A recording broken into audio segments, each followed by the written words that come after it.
Pepperoni pig. That's also another good one, Brian. Say it. Pepperoni pig pizza. Pepperoni pig pizza, pepperoni pig pizza, pepperoni pig pizza, pizza, pizza, pizza, pepperoni pig pizza, pepperoni pig pizza. Pepperoni pig pizza, pepperoni pig pizza, pepperoni pig pizza, pepperoni pig pizza, pepperoni pig pizza. That's a good one. That was a very good We'll do it again. A good top 5. A good top 5 beat hit. Yes. I really quite liked the opera mixed with a hip-hop beat. It was different. Kirsten played crickets from the final control. She didn't think it was very good at all. But she does have red hair, of course, which means that her brain doesn't function the same way as most people.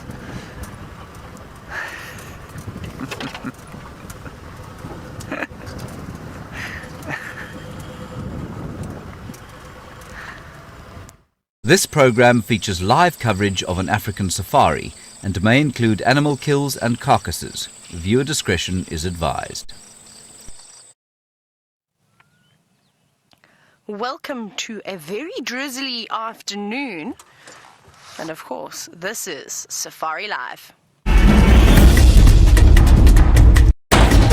Ready.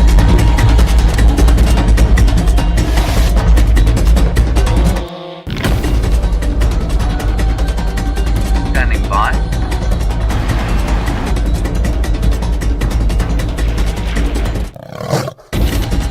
Five, 4, 3, 2, 1. You are live, you are live. Good afternoon, and again, welcome. It's very drizzly here on this sunset safari. My name is Taylor, and on camera with me, we've got David. Now, it's very grey and glum this afternoon, but we're not going to let the weather get us down, because we're going to find the Nkahumas. So how could your day be glum and sad when you're going to see the impalas? Let's just turn this right down, because we know what that means. It means that the rest of the crew are out and about, also attempting to look for the animals. But we're going to find them first. And something that I'm also doing this afternoon, as we drive along this newly graded road, which is quite nice after a little bit of drizzle, is that we're going to go past the area where I saw that serval very briefly this morning and see if it hasn't perhaps come out of hiding. And we're just getting to where we saw it, so I'm going to keep my eyes nice and open, or nice and wide and open, to have a look for them. But so far, the only ones I've got is a big herd of impala hiding in the thicket, and that's not a bad place to be. You can see some of them are leaping around. They've got a bit of a spring in their step, as it has stopped. Well, it hasn't been drizzling for the last few hours, but it has started again now. But it's really just a fine mist. You can see a couple of them still wagging their tails around, so that hasn't stopped the flies, this weather. It seems as though they're still out and about. It's very quiet, not too many birds out chirping either. Right, let's carry on. Now, of course, you know that James is out with us this afternoon, and Brian and the Thumb, and I'm not even sure what the Thumb is this afternoon. I've completely forgotten, but of course that will be a surprise for in a moment's time. Now, I believe James was singing. I don't know if I've got any good songs today, not that I can sing, but perhaps I shall attempt to rap, but I'll need to prepare a rap this time. I'm not feeling as spontaneous as I was the other day. But we'll think of one. We'll get a good one. Maybe I'll rap about this rain. Or the Nkahumas. We can make a rap about the Nkahumas. And I've got lots of surprises for you when we eventually find them again. I found Amanda kindly helped me and told me the name of what I'd like to call Little Floppy Ear. But I won't tell you just yet. We'll wait till we get there. And we'll see if you like it or not. Hopefully you will. I think it's quite sweet. I'm carrying on along here. My goodness. Now, I haven't seen any signs of that serval, unfortunately. So it looks as though it's still in hiding. But that's okay. I know someone who isn't in hiding. Let's go across to James while I try and get over this ginormous mountain of sand.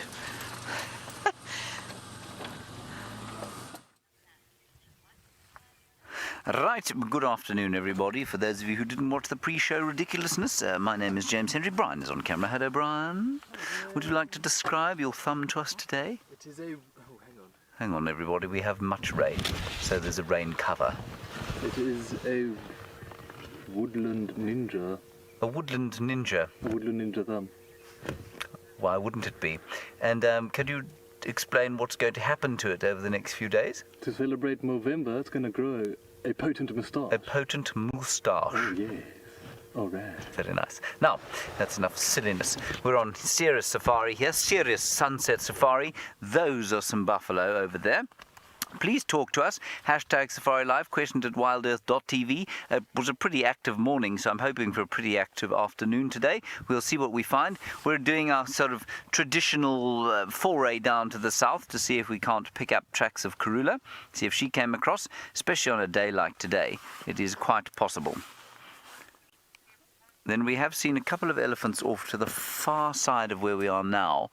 But I don't think we're going to be able to get to them without making a tremendous amount of noise and perhaps sinking into a seep line.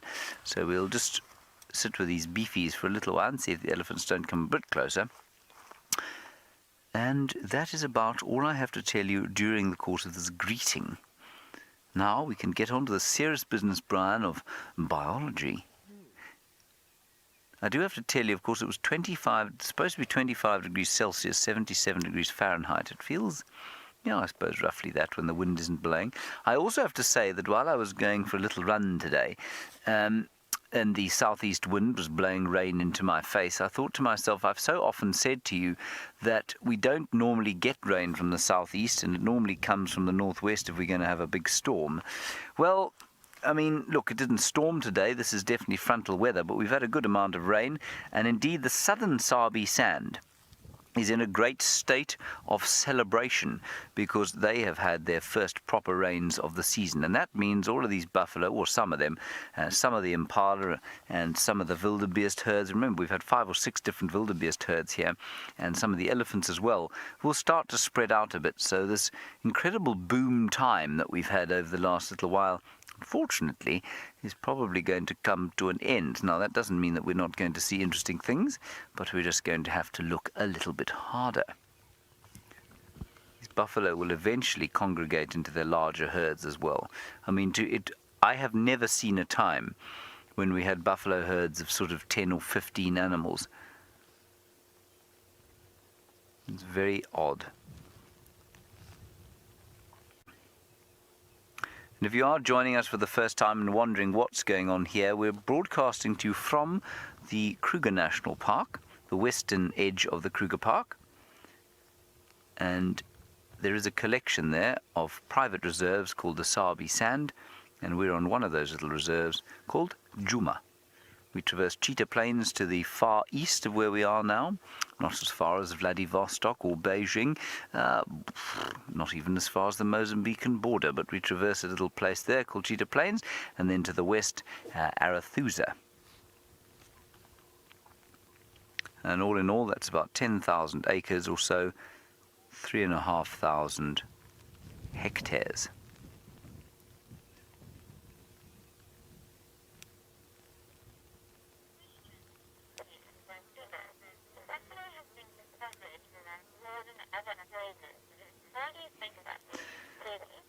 Now, Debbie, you're in Vancouver and sort of picking up on a theme that I've been following for the last little while. You said the buffalo seem to have suffered more than many of the other grazers. I agree that they have completely. So while we drive down the road, I'll explain to you why I think that's the case. Normally, if you read a textbook, and of course animals are very poor at reading textbooks, and so they don't really learn from the books how they're supposed to behave. But if you read a textbook, they will tell you that during the summer months, when there are little puddles of water all over the place and food is plentiful, the herds will split up slightly, and you'll get herds around this area of sort of 100 to 200 animals, maybe 50 at the sort of very smallest. And then during the winter time, when the food concentrates and the water concentrates in permanent water holes or down on permanent perennial rivers, then you have a situation where the herds split up a little, at least congregate together, and then they get very big. Now, what happened this year, I think, is that the drought was so bad that those much bigger agglomerations, because we did have them for a little while, split up into much, much smaller units of that sort of 10 or 15 animals that have disappeared off the edges of their herds in desperate search of food, because they just simply were unable to move in those big numbers because there wasn't enough food for them to eat. Now, coupled with that is that the grass has run out. We've had some rain, but if you look, if Brian just shows you the length of the grass over here, you can see that it is very short indeed, and some might say non-existent, but that's about the longest that it gets there. Now, a buffalo's grazing strategy is to use its tongue. It wraps its tongue around long grass leaves and then pulls them into its mouth. It has very limited ability to crop short grass like, say, an impala or a steenbok is able to. And that means that they have been spending their time browsing. Now, they can browse intermittently, but remember that the leaves of grasses and the leaves of trees have got a totally different suite of chemical compounds in them. And the leaves of trees specifically have got a lot of defensive mechanisms, specifically tannins.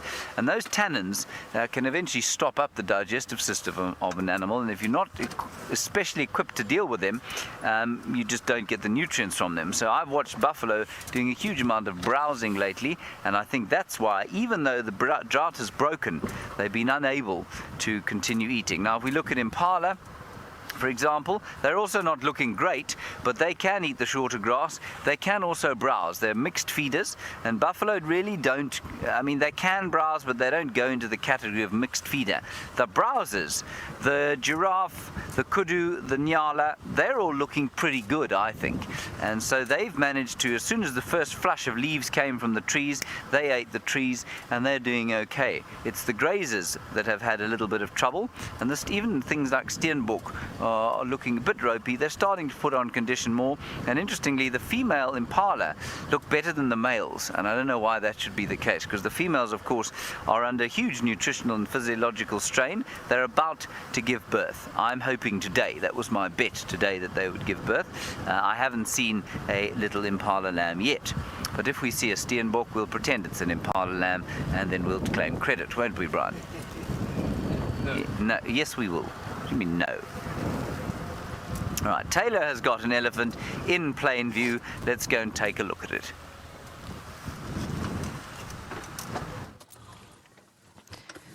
Now, like James said, we've got a herd of elephants, which is fantastic, but unfortunately, they're exactly where the lions were this morning, and the lions are not here anymore, so I don't know where they've disappeared to. We're going to have to try and find them. And I wonder if this is not the herd of elephants that I heard earlier this morning in the distance, sort of moving through the drainage line, coming this way. You could hear them breaking branches and things. Seems as though they've finally arrived. You can see that little one is quite happy, and they're very relaxed, these Ellies. So those lions could have moved already, but we'll sit and listen and see if they maybe do react. But like I said, there's an entire herd here. Some of them are have already been feeding exactly where those lions were laying. So I'm trying to work out which way they would have gone. I haven't seen any tracks just yet. I'm trying to work it out. I think we'll go a little bit further north, and then we shall come back south and see what's going on. But at least we've got this wonderful little elephant to look at. A very wrinkly forehead as well. You see those crease lines? I always think that that's quite funny on the various elephants, especially the youngsters. We know that Benjamin Button has got the wrinkliest head of all elephants I've ever seen. And this one has got beautiful horizontal lines on its head. Very carefully picking at what it wants to eat. And I don't know if you saw that, but there were a couple of impala that moved right behind that elephant. You can actually see them. And they also seem very relaxed. I think they've gone now. But the impala are everywhere. And we know what sound they make when they see the lions. So my suspicions are maybe they weren't even chased away. Maybe they just up and moved.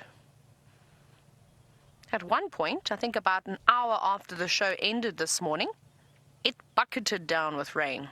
And I don't think that any of the trees that are around here would be sufficient cover, so perhaps they moved deeper into the thicket. But let's go north. Let's go towards sort of Guari Pan side, and just have a little look around there. Perhaps we'll also check Buffle's hook and see if there's any activity. But we'll see, won't we? And we have to find the Nkuhumas, because I have to tell you about the name that a name. Oh, hang on, let's check here for, of course, that little floppy-eared cove. No, just loads and loads of impala tracks. Right. Leons, where are you? Well, the rain is actually getting a little bit heavier now. It's not quite just a mist anymore. You're going to have to put your cam cover. Okay, what we're going to have to do is David's going to very quickly have to put his cam cover on. There was the one rain cover we didn't have on because the rain was a little bit lighter. But what we're going to do is, because it's quite a hectic process, I think we're going to have to go across to James for this one. But we'll see you in a bit. Well, it is a hectic process, of course, but if you're like Brian Joubert, you're prepared, aren't you, Brian? Yes. Now, here is a beautiful Nkuhuma tree as we drive underneath it. Taylor is looking for the Nkuhuma Pride. They were named for this tree. This tree doesn't relate exactly which tree, but that's it. And that's a brown ivory tree, everybody. Berkemia discolor. And if you want to remember, if you are interested in sort of scientific names, which are not particularly interesting in and of themselves, I always remember that one because discolor is well, it's a nice way to remember brown, of course, which is very few people's favorite color. I don't know anybody whose favorite color is brown. Do you, Brian? I always used to wonder why it was that so many school uniforms were brown. Dreadful. Anyway, that's an aside. Now, there's some impala down here. We're going to drive very carefully along the southern boundary to see if we can't perhaps find some evidence of Kurula. And then we might do the far west, and see if we can't find Shadow as well. We had a lovely time with her the other afternoon, but I think she went straight back into Simbambili after that. Duncan, this is a question that comes up quite a lot, and it's an interesting one. You say, would we ever consider using GPS collars for all the animals? In other words, I'm assuming you mean so that we could find them more easily. And the answer is no, absolutely not. And the reason for that is that, well, first of all, it would be an extremely expensive process. Secondly, half the fun of doing what we do is that this is a natural system. It's a wild area. We don't know what we're going to see around the corner. That's a kind of safari life cliche. You never know what you're going to find around the next corner, and you don't. And that's part of the joy of being out here in the wild. Yes, of course, we could dart all the leopards and all the lions and put chips in them, and then we could have a big iPad display here or something like that, which had a map of all the animals and where they were. Distressingly, eventually, I suppose it will probably get to that, but hopefully not in my lifetime. And I just think it would ruin the experience. There's something also quite romantic about actually tracking, about finding the tracks of an animal and then following them and finding the animal, and it's one of the great skills that our human ancestors developed, and probably indeed the first science. So, you know, for lots of different reasons, I think and I hope that GPS tracking will never become a reality for something like this. It certainly would mean that we had cats on tap all the time, I suppose, but yeah, that would just, I think it would detract from the experience quite significantly. Of course, I say that now when we've had such a boom time, but you know, when we get to February and everything's green, there's water all over the place, and we drive around for 3 hours and see one steenbok and one duiker, well, then I might want to reconsider.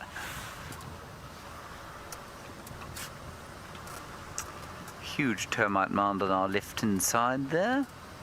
There isn't a leopard on top of it, so we'll just keep going, Brian, I think, don't you? Yes. Now, the roads, of course, are capped with a very hard crust after the rain. And so this firebreak road here, which is pretty much the southern boundary, is a good one to drive because it's a little bit softer.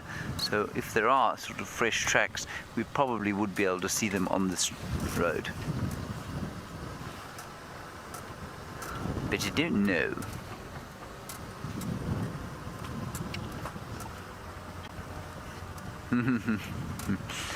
Yes, Aaron, in New Zealand, it's been much, much, much too long.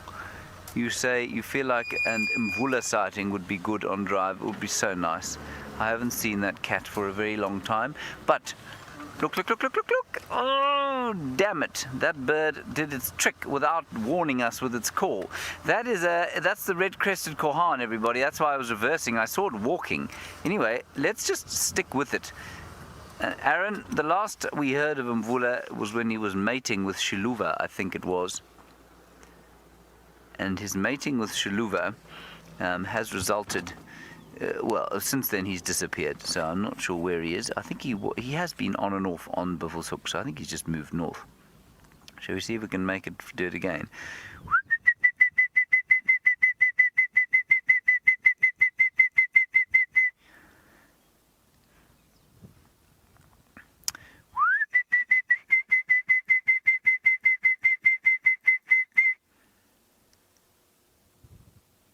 It's not fooled, is it, Brian?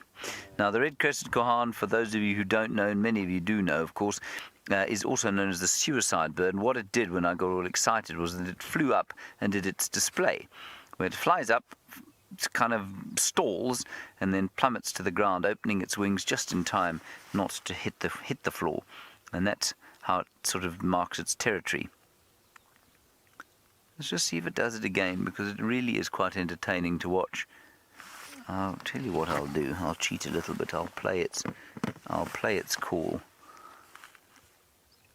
My whistling clearly was not sufficient to inspire it. Come on, yes, field guide. Kohan. Search. Red-crested. Not on that page.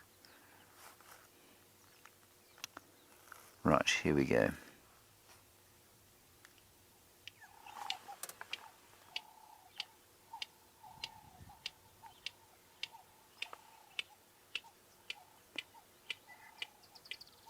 That's its beak clicking that goes before the call. You can hear the beak clicking, as can the bird. Here we go.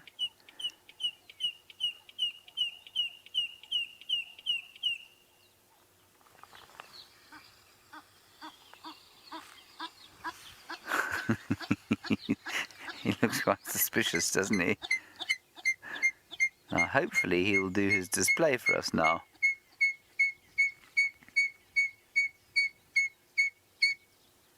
Come on, you recalcitrant bird. Okay, let's stop it now.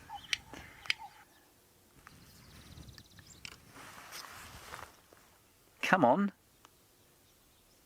I also heard in the background Brian's favourite relative of this bird, the black-bellied bustard, which went, Brian? Very good. Okay, I'm going to give it one more chance by giving the vehicle a bit of a slap. Hold on. Sometimes that works. Yes. Here we go. Watch, here we go. Here we go. Here he goes. Here he goes. Fly, bird.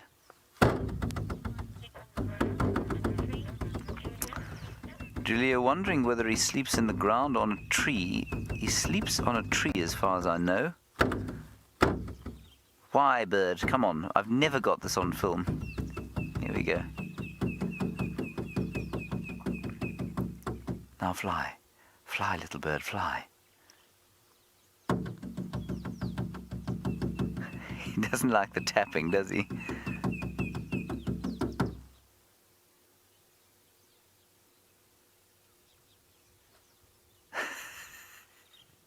He's so uncooperative.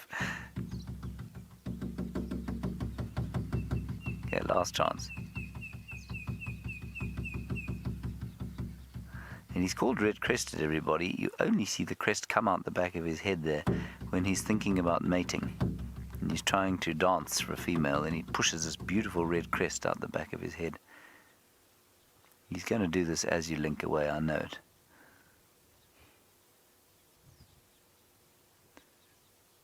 Oh, bird. Look how beautifully camouflaged he is when he turns around. Isn't that brilliant? And actually, if you get close to them, if you look at the back of their heads, they look like snakes. Looks a little bit like a snake head. The black-bellied bustard more so. Deeply suspicious, isn't he, Brian?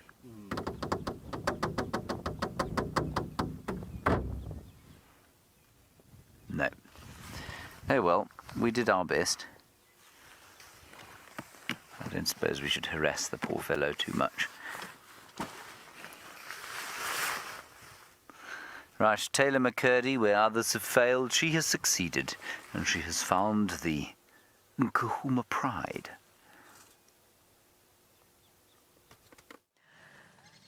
We did indeed. We just stumbled across them just off Quarry Pan Road, and we arrived just in the nick of time to see the wonderful tree climbing Nkahumas, which we love so much. I'll turn this radio right off. There we go.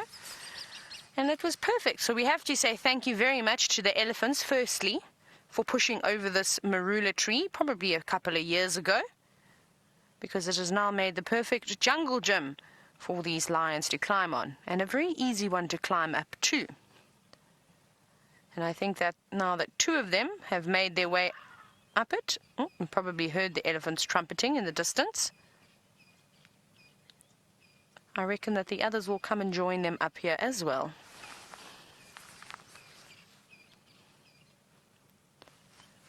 Now it seems as though all 5 lionesses are here, and all those wonderful 8 cubs are here too. But still no Birmingham. And they're edging closer and closer, of course, to Buffelshoek Dam. And this one has found a piece of baboon's tail, which is obviously quite nice to play with. Be careful, little ones, that's high up into that tree.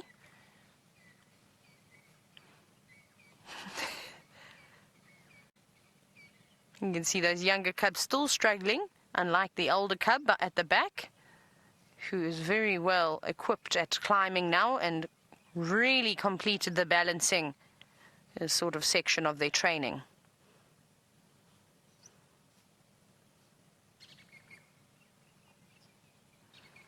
Now, I don't think that this is a very good place to sort of play fight on, as I think that even though these cubs are very tough, if they fell off, they'd probably be okay. Oh, just as I said that. Very embarrassed, running away now. Yeah. But luckily, cats always seem to land on their feet. Oh, there we go. That's a bit better. Safer option. Practice on that lower one first, and then make your way up to the top.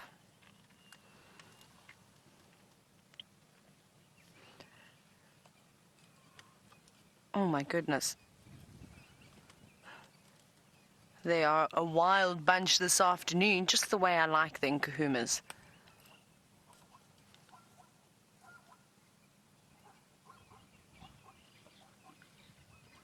Can you hear the zebras alarming? They're not far. We're quite close to Buffelshoek Dam, so I wonder if that's where the zebra are.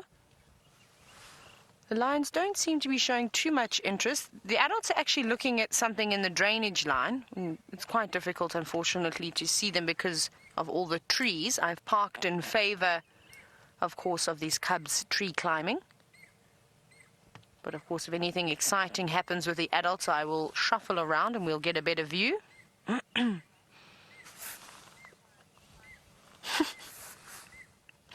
Did you see that little one just fall right off? Now, Trevor, you're wondering when was the last time that the Nkahumas made a kill? I've got to try and think about it because I haven't really seen Nkahumas. I think it wasn't yesterday, it was the day before yesterday. So two days ago, they were feeding on a buffalo. The last time was in fact when they were in Arethusa, so that could have even been 3 days ago, which is unusual because they were on a streak at one point where they were taking down a buffalo every single day. How incredible is that? So they're going to be hungry. Now this little one is tearing into what once was a baboon's tail. Of course, I'm talking about a plant, which is also known as black stick lily. That's a common name for it. And it's made the perfect chew toy. It's quite fibrous. You can see it pulling it apart quite easily. Excuse me. Isn't that absolutely beautiful? Now remember, we are on a live safari, and if you'd like to send in questions like Trevor just did, you can either hashtag Safari Live on Twitter, or you could even send us an email, questions@wildearth.tv. Now you can see I put my rain cover on, which I thought was a bit silly because it's actually quite hot now, but it's okay. I'll bake in here for a little bit. Oh, careful. You can see exactly what's happened here now.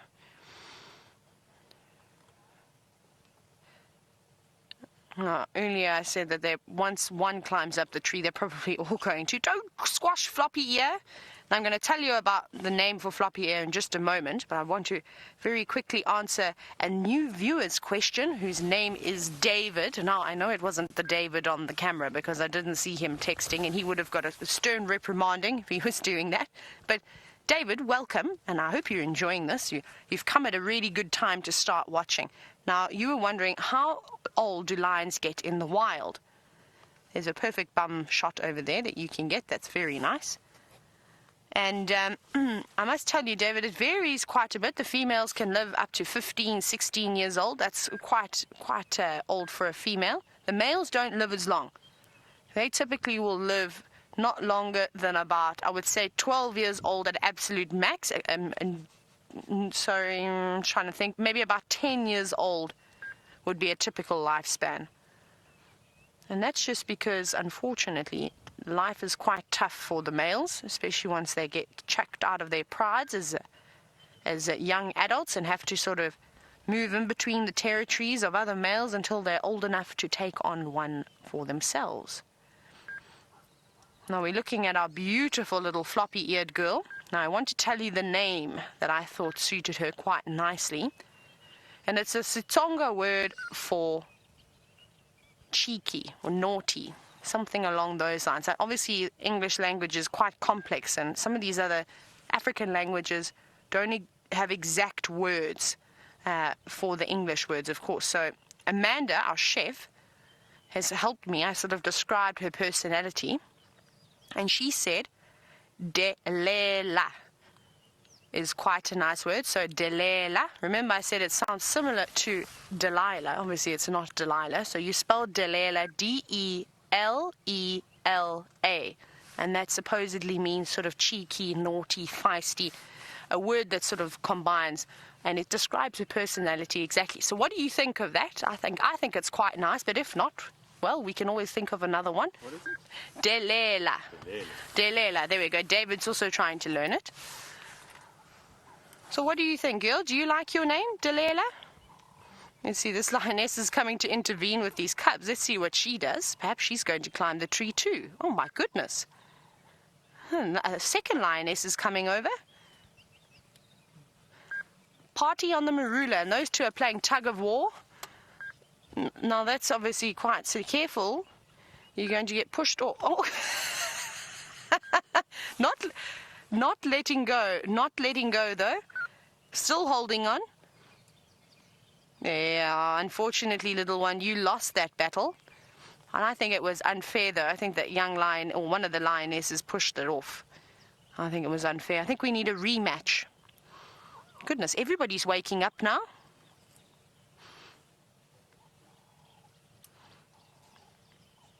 Isn't this just absolutely magical? Oh, little one, maybe go to a lower branch. Oh, no, you're going to do it. There you go. That's where those claws come in handy.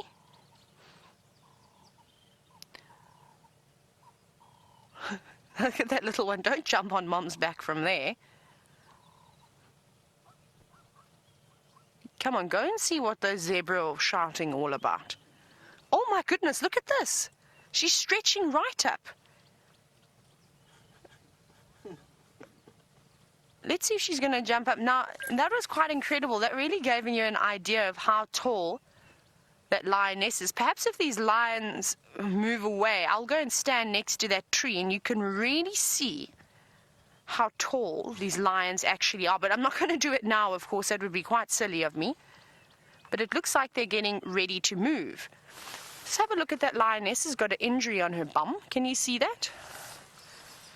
Not that one, the one that's just laid down. There's a raw... There we go. What's happened to her? No, now you've got to move, my lady. Sorry.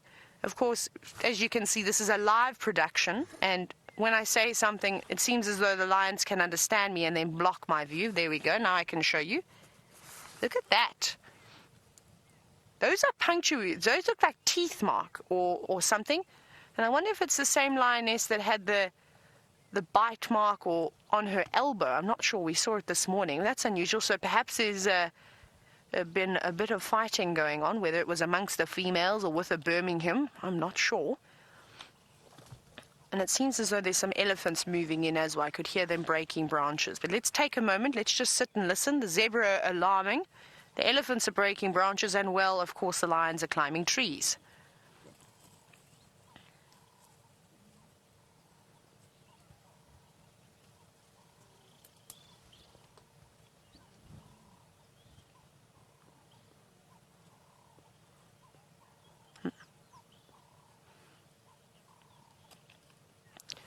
Now, of course, as I said all those things, every single animal except the lions stopped doing what they were doing. You can see the two... Ooh, careful. Now, Roger, you were wondering how old will the young lion cubs get before they start hunting? Well, it's quite interesting, and it's something that I saw for the first time was a couple of days ago, maybe almost a week ago now, where we saw the lionesses take down a young buffalo calf, but not kill it instantly. They sort of left it and allowed the young cubs to play with it and practice the techniques that they've been practicing on each other. So how incredible is that? I think that was an exception, though. Like I said, I've never seen that before. So I would say at about 1.5 years, they will start to go out on the hunts, but they will have to hang back and sort of watch and observe. But it's something that I'm quite excited for because they're going to ruin lots of hunts. Ooh, the elephant just pushed a tree down. Sure, you could have heard that. It was very quick, though.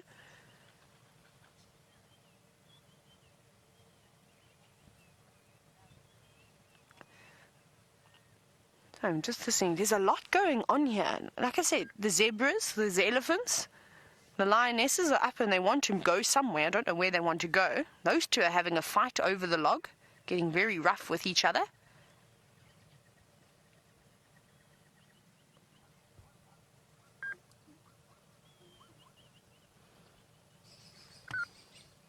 I don't know where to look this afternoon. There's action all over.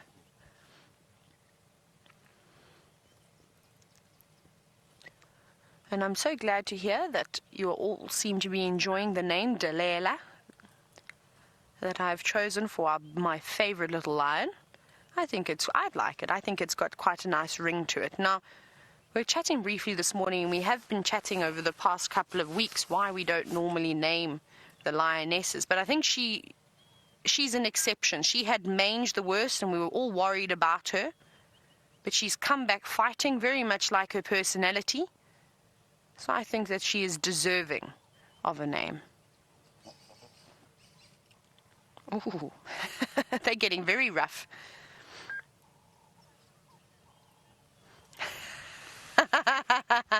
Lorena, I have to agree with your comment. You said so much better than flip-flop. My goodness. 2 thumbs up to that comment. Sorry, Byron.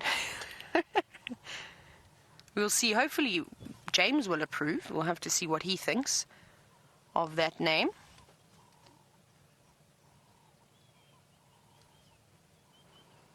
They really are enjoying this marula tree. And I've been so lucky with the nkahumas since I've been here. I'm really just waiting for my luck to run out. I just always catch them doing the most amazing things. They seem to be at the right time. So thank you, Nkuhumas, for being so wonderful.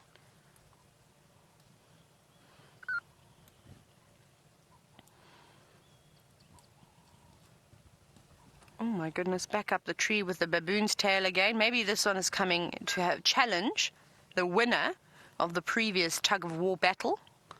Let's see. Yes, I'm going to go over and steal it from you.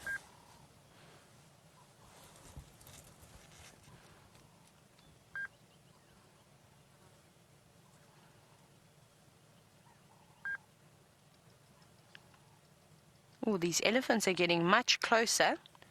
Sounds like they're just on the other side of the drainage line now, and I think that's what some of the lionesses are looking at, as perhaps just keeping a close eye, because they have got all these little cubs, and we have seen in the past how the lionesses react to the elephants. They usher the cubs away very quickly, as they do not want them to get squashed.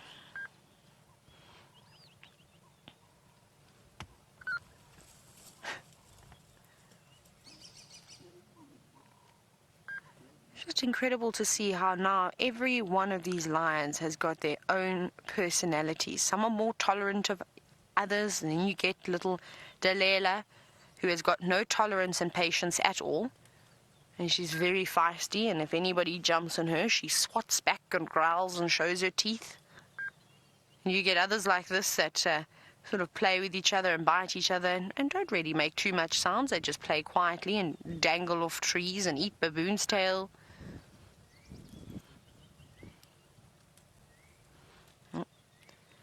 You can see how much their sort of movements have improved. Oh, let me turn the radio on very quickly. Andrew for Taylor. Are you coming to Gwaripan Road, like I called in earlier? I'm in the Gwaripan now. Okay, copy. Yeah, just keep coming down the road. I'm sitting on the road. You can't miss me. Gwaripan Road, and now then Drangsbeck, right? Yeah, AFM. It runs south of Hippo Pools Road. It goes back around, I think, towards Buffelshoek Dam, I think, if I'm not mistaken. But yeah, Gwaripan Road. Okay, perfect. I'm just trying to get some of these guides into the sighting. Just double checking that I am. Yep, I am on Gwaripan Road. I'll just keep my radio on though, just in case anybody gets lost and we have to guide them in.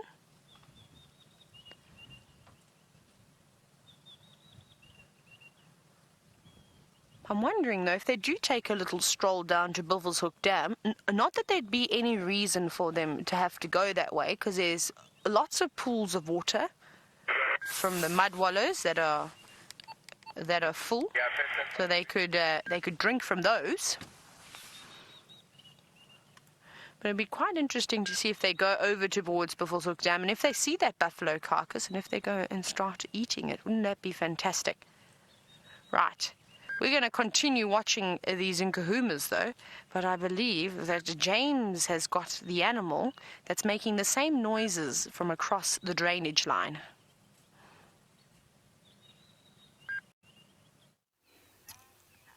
Oh.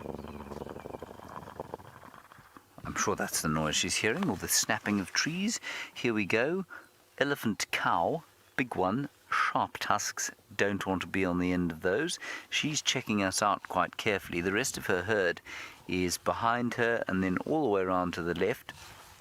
And she came across the road, gave us a bit of a look and a stare as if to say, don't cause trouble, Sonny Jim. And then she moved off. And now the rest of them are around here. And I think it's quite a large herd. Now, the other good news is that the weather seems to be clearing quite nicely. Look at this one here, Brian, moving its tree.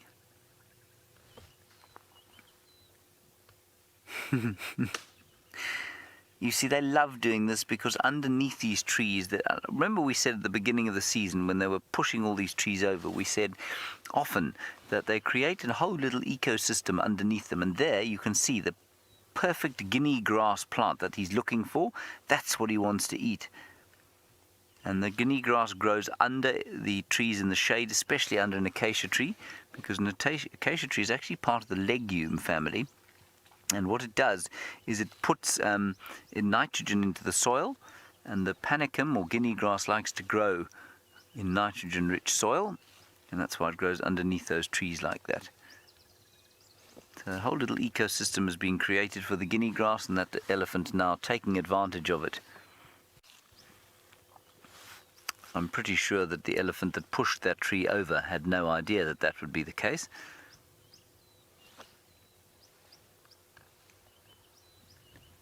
And we have a whole lot more here. Now that thing's eating a jackalberry tree, just doing some pruning. Thankfully not damaging it too badly.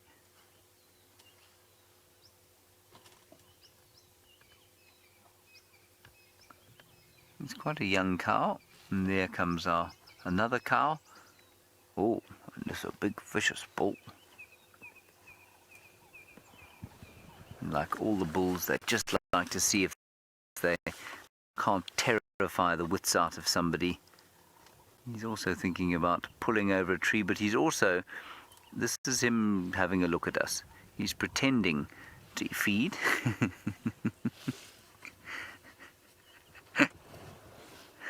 I don't mean to laugh at you, but you do look rather hilarious when you turn around like that and stick your tail in the air. Hello. Look. Look at this amazing dexterity in the foot. Hammer, you're a new viewer. It's wonderful to hear from you. Hello. You say, what time of year do they give birth? Hammer, they don't give birth at any specific time. They're aseasonal breeders, which means they'll breed any time of the year. And you'll probably find that there's a slight peak of birthing during the wet season. But certainly they can give birth at any time of the year, Hammer. It's a 22 months gestation period, and it's not cyclical in the same way that the antelope have a cyclical, like the impala, for example, have a completely predictable birthing cycle. Can you see how the lights brightened up, everyone? I wonder if we won't have some sun before the end of the afternoon. It's turning into a really rather gorgeous time. It was very misty and kind of coastal, Brian said, as we moved out today, and it just seems to be lifting quite nicely now. Of course, this has been a wonderful day for the bush. Lots of rain all over, and of course for us, because we haven't been incinerated by the sun.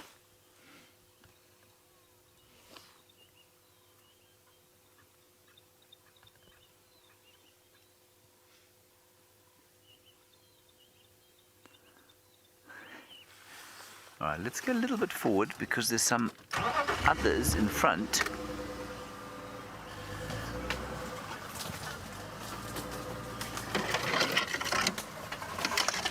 What a very, very, very good inquiry, to which I'm not entirely sure I know the answer.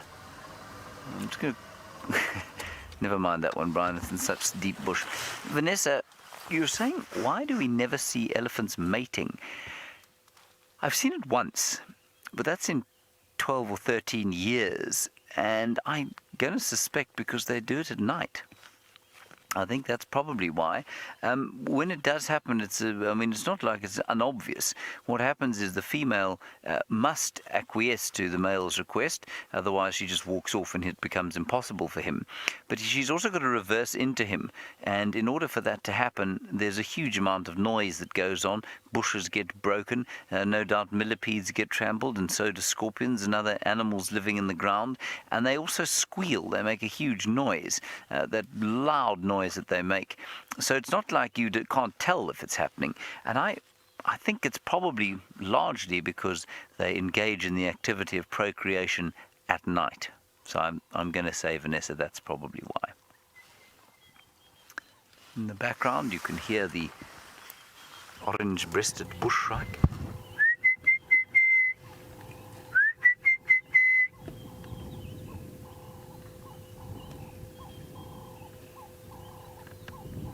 Gorgeous. Oh, and as the sun comes out, the Diedrich's cuckoos, at least the class's cuckoos, start to call. It's incredible. So do the larks, a couple of robins, some canaries, grey-headed bushshrike. All of them calling as it's got a little bit warmer. There's another little one coming across the road behind. You'll hear me pause slightly every time I say Brian's name because Byron is around and it's very difficult to say the two.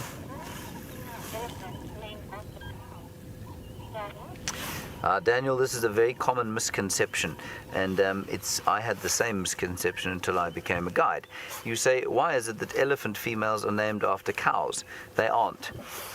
Daniel, what we do is we call female cattle cows and male cattle bulls.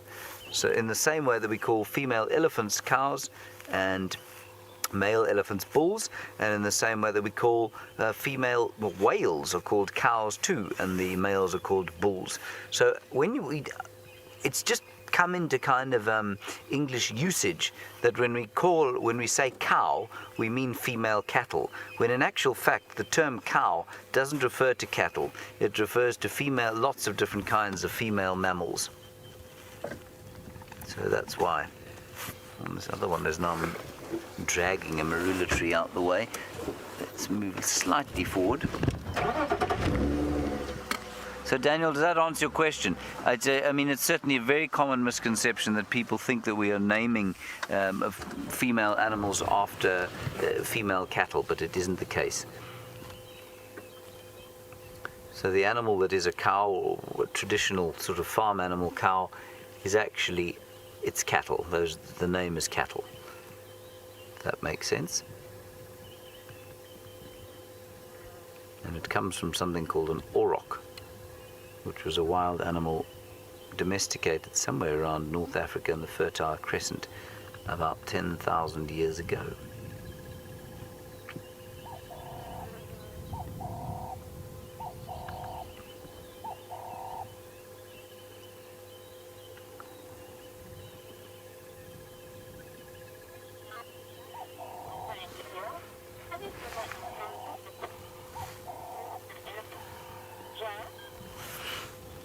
Now we're watching these elephants being completely peaceful as they walk across the landscape here, feeding gently, not shouting, completely at peace, unthreatened.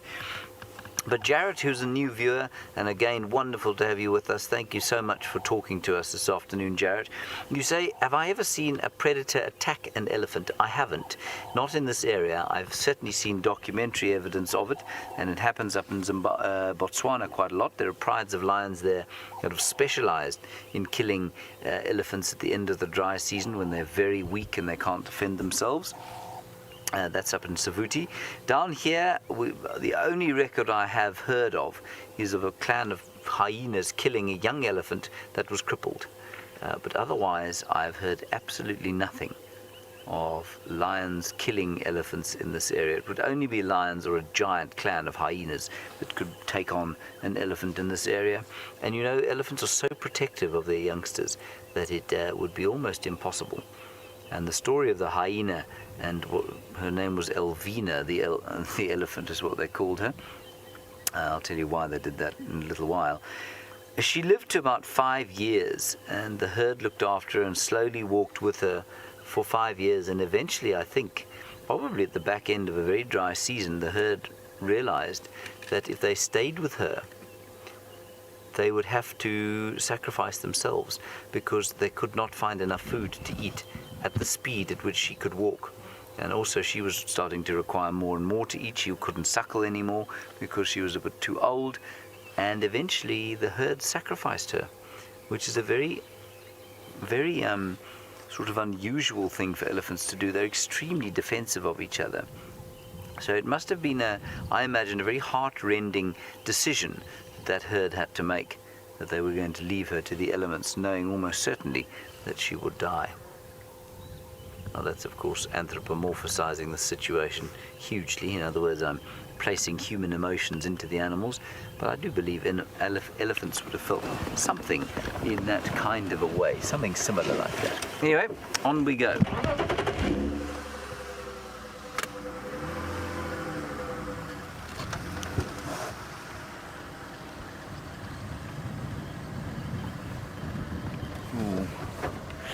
Brian, I'm going to seriously test your skills here. A false tiger moth just landed on this scraggly knobthorn next to, you see where the knobthorn touches the gardenia up top there? Just where the far left part of the gardenia touches the knobthorn. There's the false tiger moth. You just keep going in there, up a bit, and a bit more. Keep going. Are we on the same tree? Yes, we are, definitely. To the right, there. Right a bit, up. No, right again. On that, you see that green branch there? Yeah. You go up a little bit there.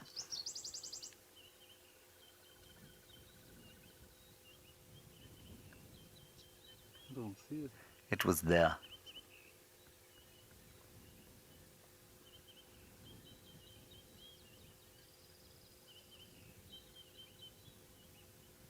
Oh dear, it's gone.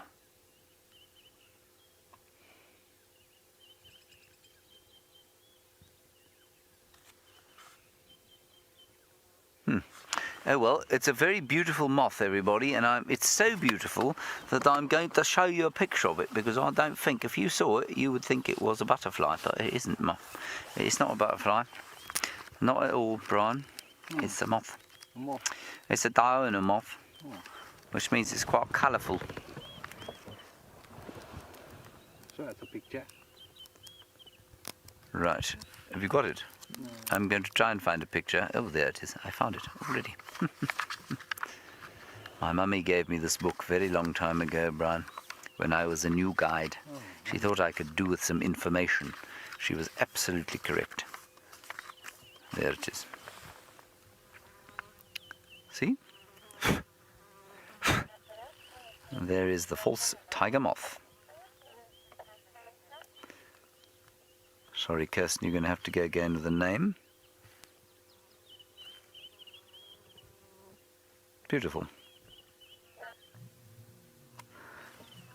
Right, now we have a very special welcome from to the Rowan Prep School, Miss Parcell's class. Hello, welcome to Africa. I hope that you enjoyed this little interlude from your normal day in wintry England. I think you're in England. Yes, you are in England. That is correct. And, well, I hope that it's a wonderful sort of a summery sort of interlude to your winter. We're hopefully going to see some nice animals here today. Ask us lots of questions. Anything you like about Africa or the animals that we're hopefully going to see. We were sitting with some elephants, but they've wandered off into the bush. But they're going in a certain direction, so I think we're going to try and cut them off, and we'll try and see if we can't see them for you. So you're with us, I think, for the next hour or so, or maybe it's only half an hour. We're going to do our very best to find you as many things as possible. So while we drive, I'll just tell you a little bit about where we are. We're in what we call the Kruger Park, which many of you may have heard of. It's an iconic national park of Africa, and it's a huge area. And you're of course living in Surrey, which is a beautiful part of the world. I've been there myself. Oh, there's an elephant. Look. That elephant's breaking a tree. But this park, everybody, is about the size of Wales. Same size as the country of Wales. So it's a massive, massive area. We don't drive around the whole area, of course. We just drive through a small area of about 3,500 hectares. Now look at that young elephant, probably only about, let's say, 10 years or so. And very happy that the summer's come, and you can see it's eating green grass, you know, for a long time. All the way from, say, June up until about midway through October, it was grey and brown here. There was very little green stuff for the animals to eat. But we've had a bit of rain now, and so we've got beautiful green grass coming out of the ground. You can see the trees have turned lovely spring, summer green. And that is a little elephant, probably a bull, just on the sort of back end of a really large herd. And Emma, you're wondering what the temperature is? It's about 26 or 25 degrees Celsius, which is a wonderful temperature. But yesterday, Emma, it was 37 degrees Celsius over here. So it was really, really hot indeed.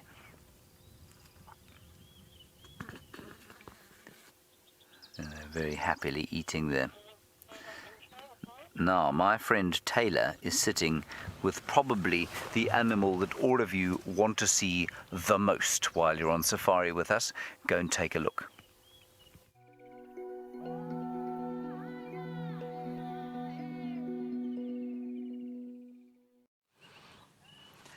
Hello, I want to say a very special hello and a welcome to all the lovely children at Rowan's Prep School. My name is Taylor, and on camera with me we've got David.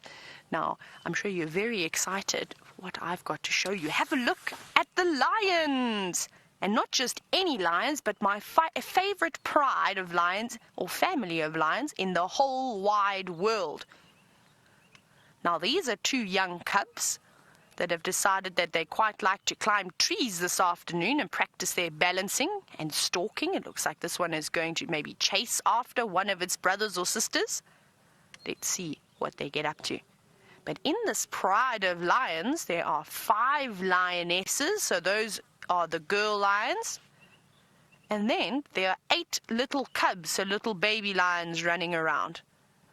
But some of them seem to have settled down now. It looks like they are tired, and you know what it's like after you've had lunch and you've been playing around in the playground. You're quite tired afterwards, and you need to have a break, maybe even a little sleep. And I think that's what some of these lion cubs are now doing, is that they're hungry.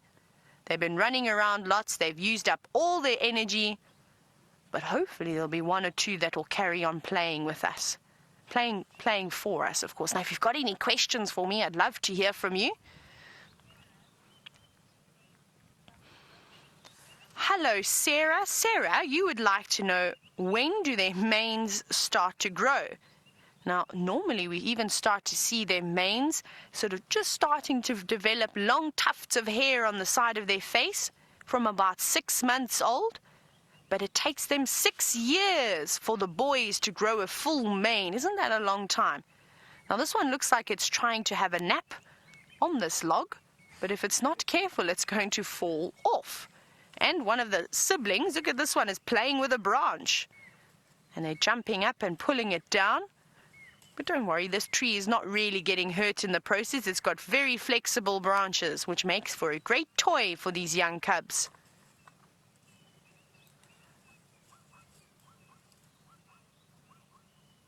Did you hear the zebra bleating in the background? Now, it sounds like the zebra are shouting about something, and it sounds like they're near a watering hole. And lions will eat zebras. I know it sounds sad, but it's very, very important that the lions eat too. Remember, we don't feed them. Now, Serena, you're wondering, how old are the lions, those little lions, when they start to hunt? They will get... Sorry, Serena, did you see the little cub jump up and fall on its back? So, Serena, when they get to about 1.5 years old, they're going to go out and join their parents on hunts. But they won't actively be trying to catch something. They'll be just standing back and watching and trying to learn, of course, from the parents. And when they get a bit older, when they get to about 2 years old, then they're probably going to start going in. Let's see if we can reposition very quickly, because it seems as though they've moved. So I'm just going to reverse and then move forward. Now, Lily, you're wondering, when do the mothers stop carrying the cubs in their mouth? Now, actually, quite early. They don't usually carry the young in their mouths for too long. Let's just get a nice gap for David. How's that, David? Is that all right? There we go. So we normally only see that for the first 2, maybe even 3 months of their life. And then after that, they get big so quickly that they can't pick them up anymore. And as soon as also they can move around easily, often we see the moms will have more than one baby, and they will choose the cub to carry the sort of the one that isn't as quick at learning to run around as the others. But you can see they have settled down now. There's a big lioness. So there's looks like one of the moms. And all the little cubs now are settling down and going back to sleep. Now, Vivian, you're wondering how long are lions pregnant for? Not very long. For only 3.5 months. Can you believe that? That's not long at all. To be exact, almost about 110 days. So it's very difficult to tell when a lion is pregnant. Normally it's just the last couple of weeks. I can even hear some elephants breaking some trees in the distance on the other side of the drainage line. And if those elephants come too close, these lions will get up and run away with all their little cubs.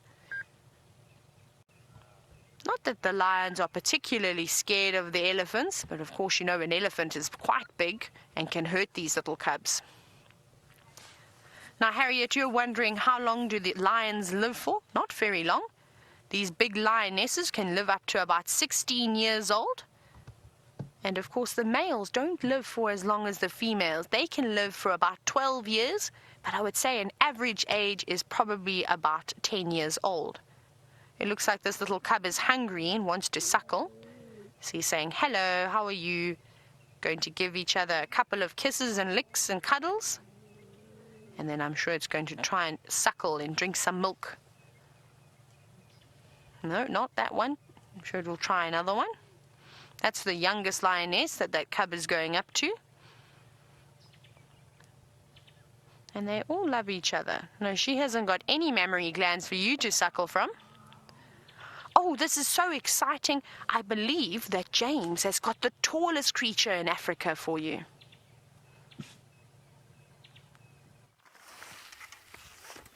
Well, I've got the second tallest thing in Africa, everybody. Brian, the cameraman, is in fact the tallest creature in Africa. But this is the second tallest creature in Africa. I am, of course, talking absolute nonsense. That is the tallest creature, and he's a very tall example of a very tall creature. Is he not, Brian? Yes. Indeed he is. Probably about 4.5 meters tall. That is enormous. And you can see that he's got a big fat bump on the front of his head. Now, many of you, of course, would have bumped your heads during the course of your childhoods. I know I bumped my head a few times, didn't you, Brian? I did. Absolutely. And you get a little egg on the top of your head and you bump your head. And if you keep bumping your head again and again, eventually that egg will become permanent. And that's what's happened with just this giraffe. You can see he's got eggs behind his horns and in front of them and around his eyes. Now that's because he keeps bumping his head against other giraffes' heads and their necks and their legs, and they fight with each other when they want to mate with the females. And that's just generally what happens with basically all mammals around the world. They have a fight with each other. And you know, I'm sure many of you know what rugby is. Many of you probably watch or play rugby. And if you play rugby for long enough, you don't quite get the same kind of bumps on your head, but your skull will get a little bit thicker in the same way that giraffes has. And the bigger that, what we call, it's called a median horn, everyone. And the bigger that median horn is, the older we think he is. Emma, I'm going to have to ask you to answer your own question. You said, how many spots does a giraffe have? Emma, I've never counted. Brian, have you counted how many spots a giraffe has? No. Emma, I'm not sure I can count that high. Every single giraffe, Emma, will have different spots and a different number of spots. Now, I'm just going to talk a little bit more quietly. And the other thing I want you to notice about this giraffe is that you can see him chewing, right? But you will notice that he hasn't eaten anything. Now, why do you think that might be the case? Why don't you send through an answer to me, and I will ask you a question. You can tell me why you think that giraffe is chewing, but he's not eating anything, and I'll try and give you a clue. We'll just get to the side of him, and we'll see if I can't give you a little bit of a clue. Now, watch him carefully. Watch his cheeks. Oh, he's a very old fellow. You can see he looks old. He's lived a long, good life out here in the African wilderness. Now watch how the cheeks are getting smaller, smaller, slowly. Watch him. Now he's going to swallow very shortly. Don't move, giraffe. Come on, fellow. Just keep watching, everybody. Be patient. There, he's swallowing. Now watch his mouth. Watch his mouth very carefully. Whoop. Did you see that, everyone? Now, Lucy, while you decide what on earth this giraffe is eating, you want to know how old he is. Well, it's very difficult to say because I haven't known him since he was a baby. And we think that giraffe live probably in this area to around about 18 years, maybe 20 if they're very lucky. Now, this guy is pretty old, but he's in good condition. So I'm going to say that I think he's probably about 14 or 15. So he's probably got a couple of years old left in him. Anybody have any idea what he's eating? Watch him do it again.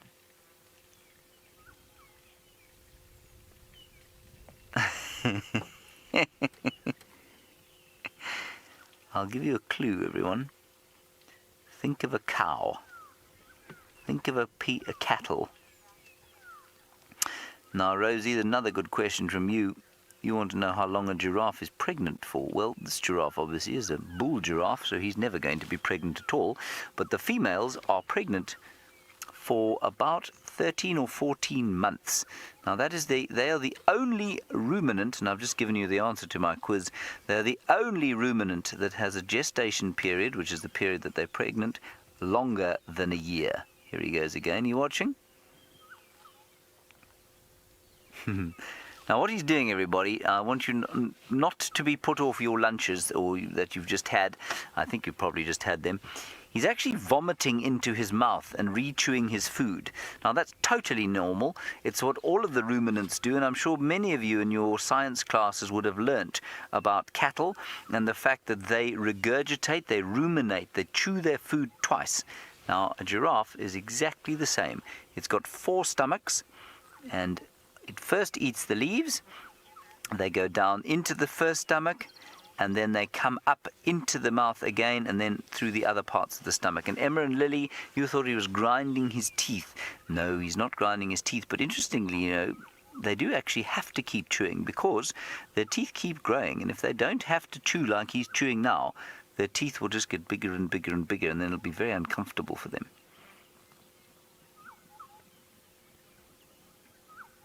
Isn't that fascinating? And as you can see, our rain has gone away. The blue sky is out. The sun is going to set shortly in the west. It's going to be a beautiful, beautiful evening for us here in South Africa, where the summer is with us, as you, shame poor people, are going into the English winter. And my sister lives in England, and she says, "Oh, it's very cold there."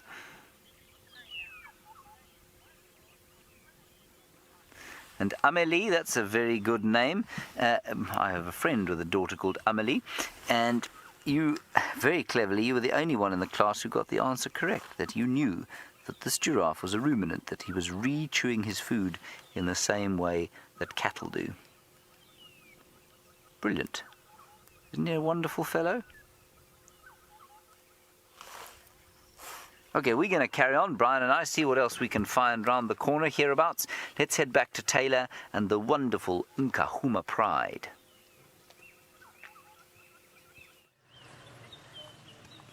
These lions have gone straight to sleep. They've gone from playing around and jumping down. And you'd think that if you just got here, they'd been sleeping the whole afternoon, but little does anybody know. We got here just at the right time. Now, this is normally the time of the day where they start to wake up, but it seems as though they're sneaking in one last siesta. But they have moved quite a distance from where we left them earlier today. So I think that they're going to need to rest now if they are wanting to try and go hunting a little bit later. Now, Sophia, you're wondering if lions eat any plants. Now, not typically. They'll just eat meat, but sometimes when they're feeling a little bit ill, they will eat grass, and that will help make them vomit and try and make them feel better if there is something inside them that is making them feel sick. But they've got very, very strong stomachs, so they are even able to eat meat that is rotting. They're fast asleep now. Unfortunately, we won't be able to stay with these lions for too much longer because there are lots of people who want to come and have a look at them. So we'll just spend a couple more minutes here looking at these beautiful lions as they rest peacefully. Now you can see some of the little ones having something to drink.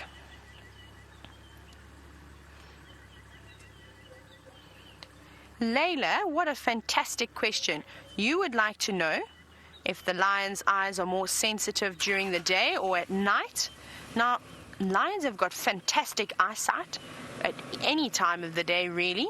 But at night, their eyes become much better than the animals that they are looking to hunt. So I think during the day, they're a bit more sensitive because there's more light. At night, their vision is not as good as what it is during the day, but that's okay, as long as it's better than the animals that they are hunting, and which indeed it is.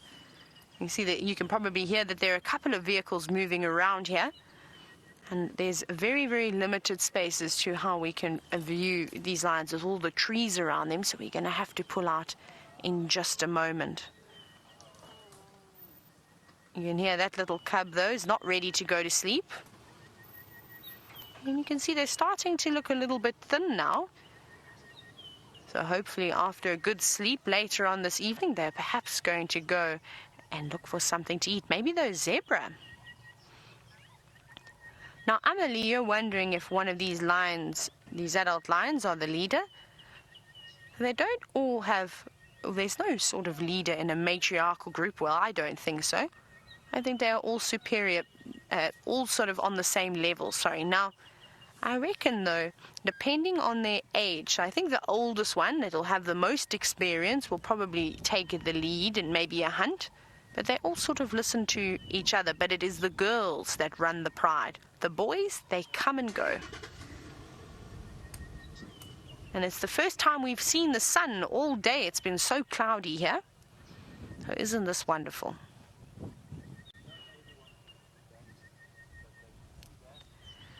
So we're unfortunately going to have to say goodbye to these lions now, but I hope you enjoyed that.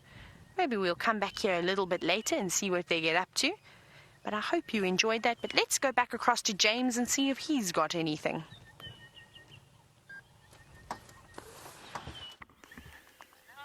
We didn't have anything, everybody, but now we do. And it's a young elephant bull. He's coming towards us, so we're going to talk a little bit quietly. Just because we don't want him to affect him. We don't want to make a noise around him and give him a fright. And he's on his own because this is what bulls do. They live on their own from about the age of 17 or 18. I'd say he's probably about 17 or 18 now, which means he'll be a little bit afraid of being on his own for too long. And Vivian, while we look at that elephant now, you see where he's standing under that tree where the bird's flying? That'll give you an idea. You say, how tall can elephants grow? I'm just going to move now. Vivian, a big elephant will stand about 3 meters at the shoulder. So that's pretty tall. And sometimes a little bigger than that even, but about 3 meters at the shoulder. And by the shoulder, I don't know if I mean sort of the top of his back. And maybe you know about horses, and horses' withers are their shoulders. It's the same thing on an elephant, so it would be around about 3 meters at the wither. We'll just have one more look at him there. The reason I'm looking to the left is that I saw 2 very big birds of prey, but they've disappeared. Now, what I want you to try and do, everybody, is just be very quiet for the next 20 seconds. And when I say now, I want you to breathe in through your nose, and I'm going to tell you what it smells like to be in Africa. Ready? 1, 2, 3.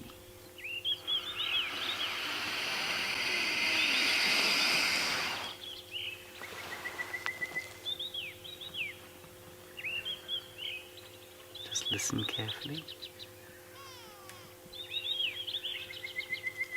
Now shut your eyes, and what you can feel is the African sun on your face. It's a little bit hotter than your sun that you get there in England.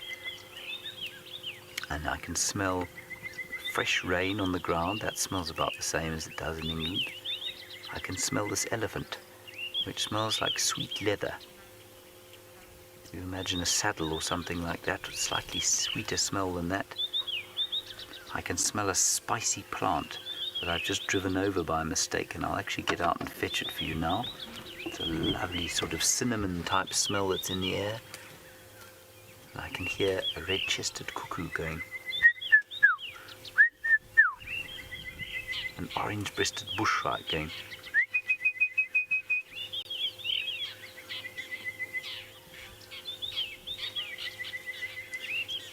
Right, now Lily, you're wondering how long their tusks can get. Well, Lily, they get very long indeed in some elephants. You know, sometimes those tusks can reach the ground.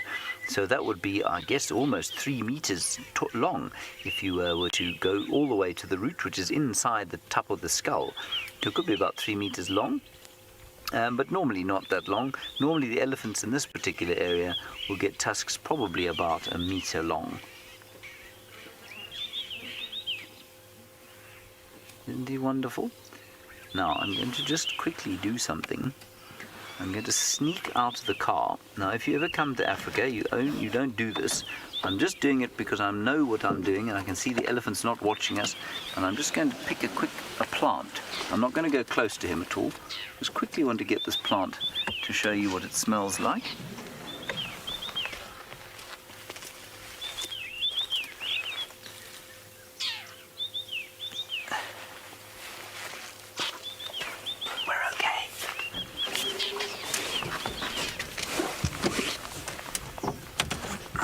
Plant I was talking about. Oh, so lovely. It's a kind of, I guess it's a little bit like a herb, like sort of saffron, I suppose. And look at the beautiful purple flowers. Isn't that gorgeous? And this has just come up as a result of the rain that we've had here. So we've got elephants and lions, but we've also got the most beautiful flowers that smell delicious. It's half the reason that I like to live out here, is for the smell of the bush. And you know what there is else here, Brian? It's a tiny little spider. Can you see it? It's just over where my finger is pointing now. It's on that floret there. There it is. See the little spider, everyone? That spider is probably about 1 millimeter wide by 2 millimeters long. Every little piece of vegetation here has got something that likes to eat it. And I think that this spider will be waiting for whatever insect it is that pollinates the plant. You can see there, it'll come and pick up the pollen. That's amazing. All right, let's have one last look at this elephant, and then we'll head on and see what else we can find. There he is. He's going to be eating, everybody. By the time he's fully grown, he will weigh 6 tons, that's 6,000 kilograms, and he'll eat between 250 and 300 kilograms of food every single day. Just think about that. If all of you, you're about 9 and 10 years old, so you probably weigh, I'm guessing, around about 20 kilograms each. Probably even a little bit less than that. That elephant will eat the equivalent, if you imagine imagine 15 of you standing in a group, roughly the whole weight of your class. I'm imagining you've got a class of about 20 people or so. Every single one of you piled together on a scale, that's how much he will eat in one day when he is a fully grown bull, which will probably only be when he's about 35. Isn't that amazing? Okay, let's carry on and see what else we can find. We'll just nip around the corner here. We're heading towards a little water hole. Maybe there'll be some buffalo lying there.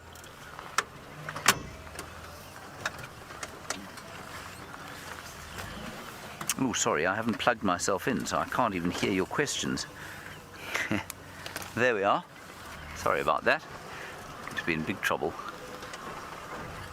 Okay. All right, everybody, we're going to say goodbye to you. I hope you will join us on safari again. I hope you also have a wonderful day there in Surrey and enjoy what you learn.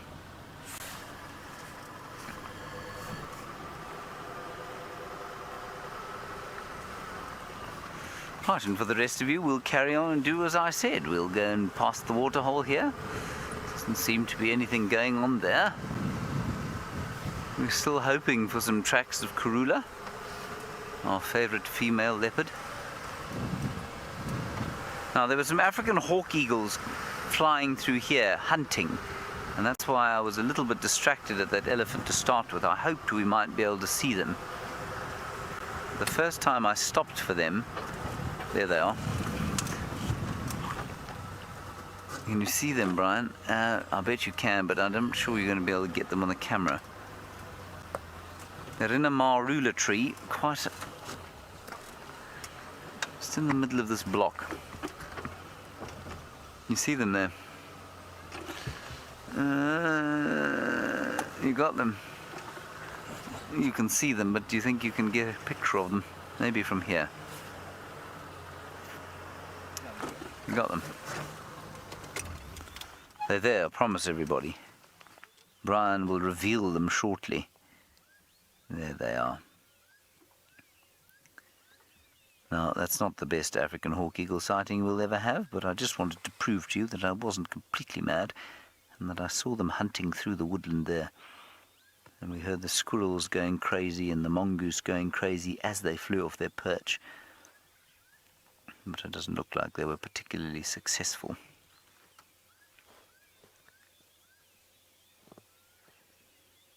Oh well. Right, let's carry on down to Twin Dams. We'll take the route of the Mlwamati.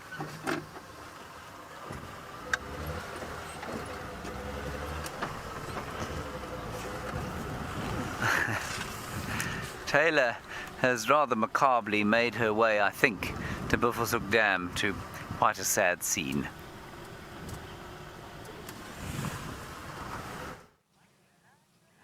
Look at how beautiful the sky is now that the clouds are starting to disappear.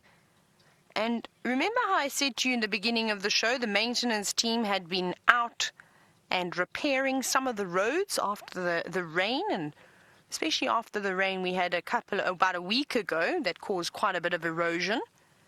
Now, I went to Buffelshoek Dam and I saw that the buffalo was not there anymore, and I think what has happened here is the maintenance team has come around and actually dragged that buffalo out, perhaps with a tractor, and for good reason, as we know, when you have something like a carcass in a water source, it will pollute it. So I can understand why they did pull it out, and they moved it away. So here it lays, and we will see if anything comes to eat it. Now, normally we don't like to interfere, as you know, but I suppose that is a special occasion, and I've known it to be done on many different reserves that I've worked on before, is when the carcasses do die in the water, and say the hyenas haven't come straight away to drag it out. They have indeed removed it. They haven't moved it too far from the dam at all, but they've just deposited it over here. Isn't that wonderful? You see the dam is just down over there in the distance. And I think that was a good move that they did.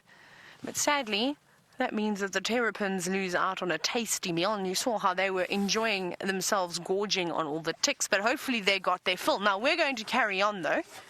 We're going to see what else we can perhaps find along the way. Now, what we're going to do is we're not going to go too far away, and the reason being is I'm hoping that in maybe in half an hour or so, that the other guides would have come in and had a quick look at those lions, and then hopefully the pressure on that sighting will die down a little bit and allow for us to go back in and have another look at those Nkuhumas. And I think we got there just in the nick of time to see them playing around and having sort of the best sighting, really. And then they laid down to have a nap. But I've got my radio on, I'm listening to see if anybody has said anything. And I didn't find those zebra either. Remember I said to you we could hear all those zebra. It sounded like they were alarming, but I'm not sure what they were alarming at. Maybe they will pop up somewhere. And I think David also thinks so. I think we're going to have a spectacular sunset tonight, which is exciting, because it's been so cloudy and overcast that we haven't really had the greatest ones. So tonight will be the night, especially with all these light fluffy clouds. I think that we're going to see lots of lovely purples and reds and oranges this evening. And of course, you know, my favorite spot for the sunsets is Quarantine because of that lovely gradient, and then you often get all the impala and inyala and various animals going onto those plains to rest up for the night. So sometimes you get the most incredible silhouette shots. So that's probably going to be our plan at some point as well. But we've still got about an hour or so, maybe even a little bit longer before that sun goes down. But we will just carry on driving around, seeing what else we can find out here in the wilderness. Well, let's see what we've got here. Lots of termite mounds. It looks like the termites have been quite busy. Let's find one. Let's look at this one.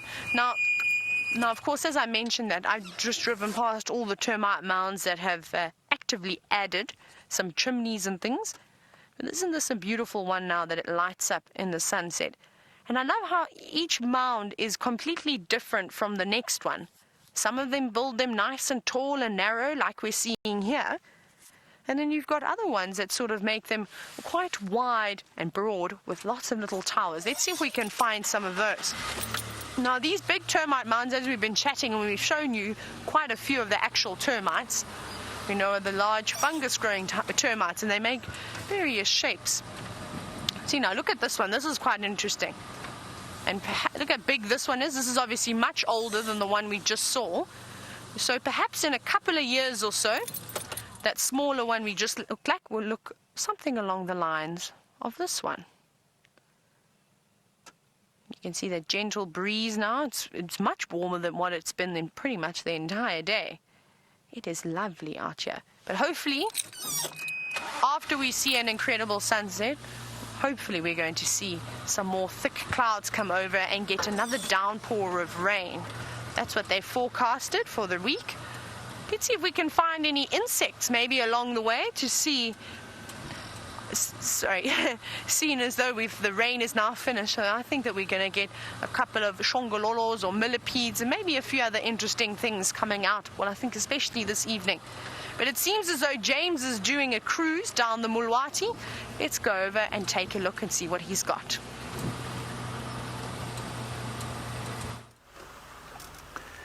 Now, I think I just spotted a gymnogene or African harrier hawk just through here. It wasn't, was it, Brian? No. What was it, Brian? Grey go-away bird. Yes, it was a grey go-away bird, which is, it's almost exactly the same as an African harrier hawk, isn't it, Brian? Exactly. Almost exactly the same, except for the fact that it is half the size, has no pink or red face. He's not a raptor of any sort, and basically doesn't look anything like. What it is eating, though, are the new buds, I think, on this Acacia robusta tree, or the splendid thorn. It's rather a splendid sighting, isn't it, on the splendid thorn? The splendid thorn only grows, everybody, in the drainage line areas. Quite tempted to see what those things taste like. So not eating it is eating leaves to a certain extent, but I think it's largely the buds of the leaves. No, those are fully grown leaves it's eating. It's fascinating. Actually, I didn't know they did that. They're supposed to be frugivorous in much the same way as crested barbets are frugivorous. But they will eat, obviously, lots of other things, because if you're frugivorous out here, if you're a fruitarian out here, and that's all you're prepared to eat, well, you're not going to last more than one season.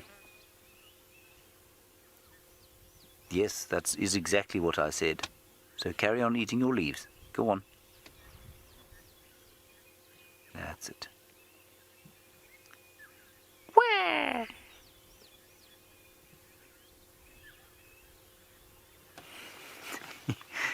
He's only just realised, I think, that he's been spotted. Isn't that a gorgeous picture? Backlit by the sun.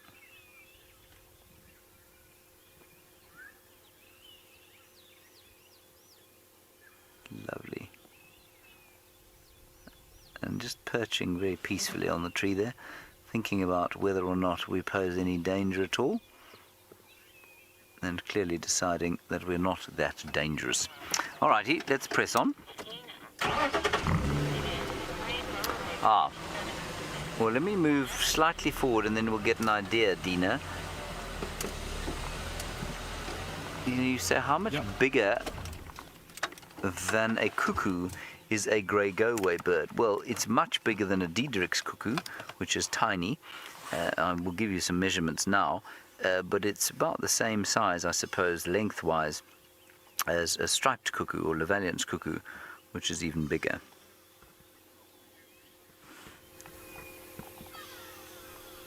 Let me just have a quick look.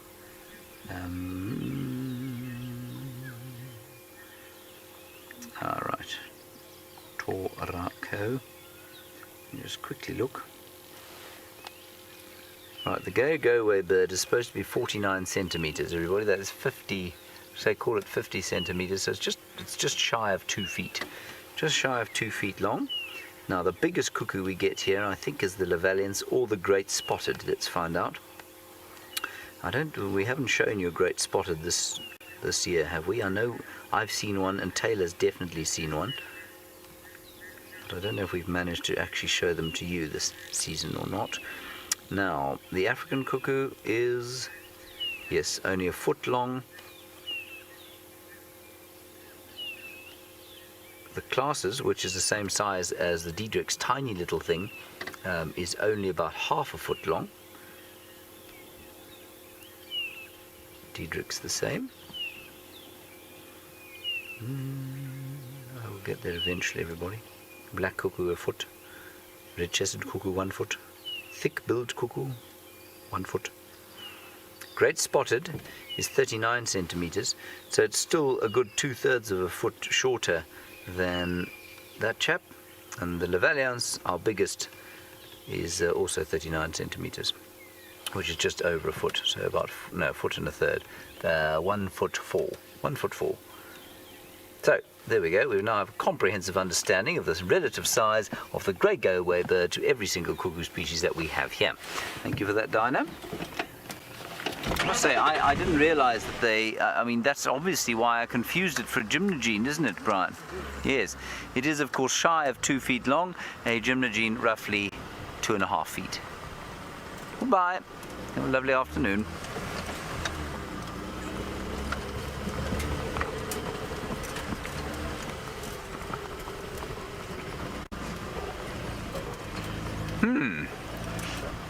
No, this is one of those lovely questions that I don't really know how to answer, which makes them doubly good. You say, of all the animals affected by the drought, well, we know that all the mammals were affected, and we know in what way they were. Were the birds also affected? Well, I mean, they must have been. Okay, the most obvious example is the weavers. The weavers didn't even breed last year.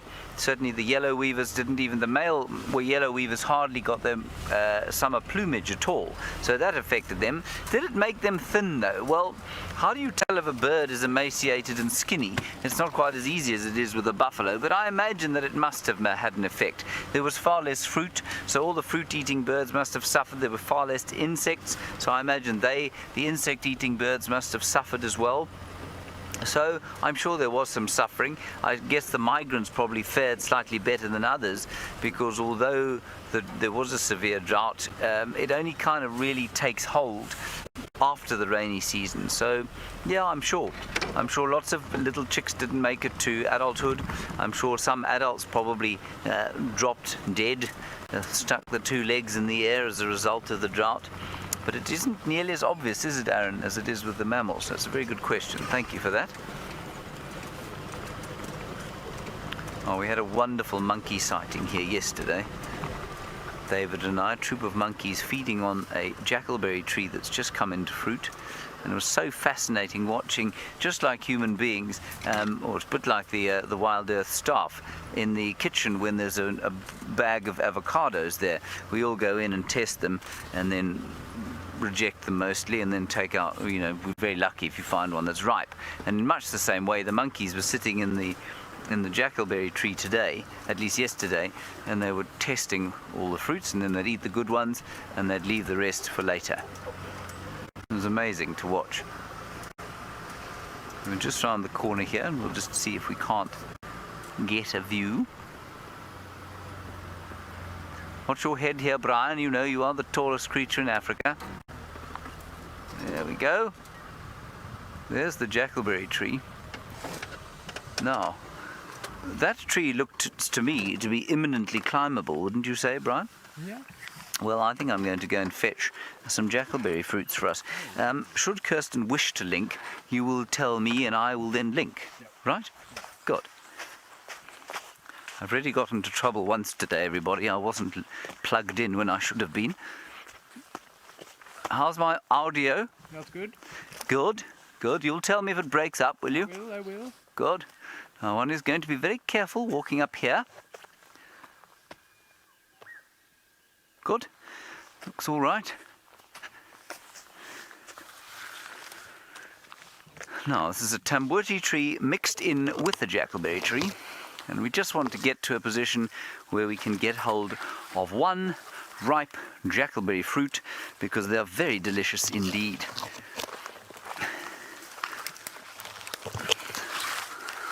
Do I look like a monkey, Brian? Always, Dan. I always look like a monkey. Well, that's not always my intention. Whoops, daisies.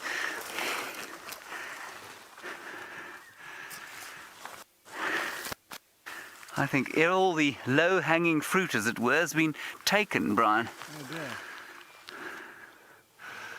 I'm not sure I can get to any of the high-hanging fruit without doing myself some sort of an injury. Can you still see me? I can.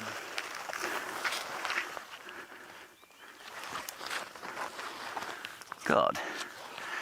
No, I can't get at it. You know what the case is here, everybody?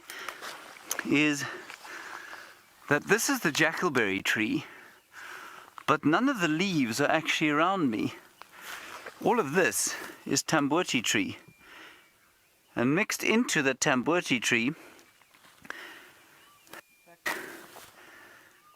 it's astounding. There's also a Cambritan bush, and I can't see where it comes from. So 3 different trees occupying the same space. And I can see the little drupes or fruits of jackalberry all over the edge here. And I think the monkeys have taken all the low-hanging stuff. Oh well. Good. I shall come back down now, hoping fervently that Kirsten will link away in case I fall off.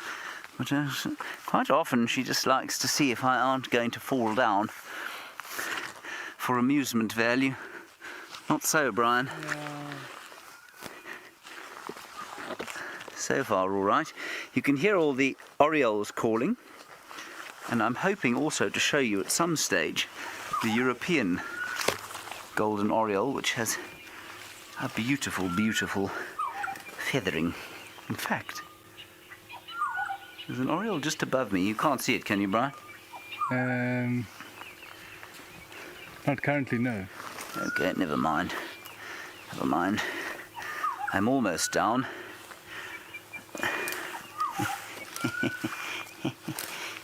Oh dear, I think I've got a branch in my pants. Oh, that's horrible.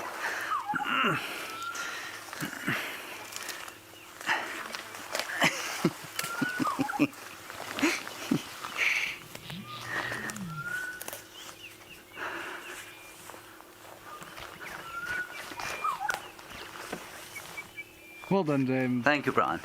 Thank you very much.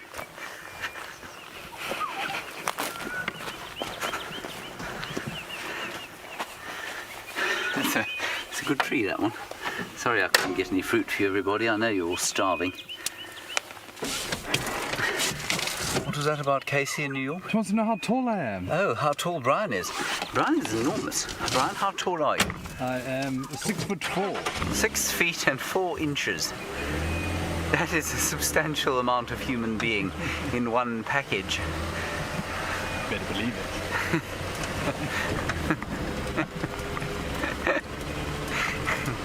I, on the other hand, Casey, am 5 feet and 8 inches tall. Which is a good 8 inches shorter than Brian.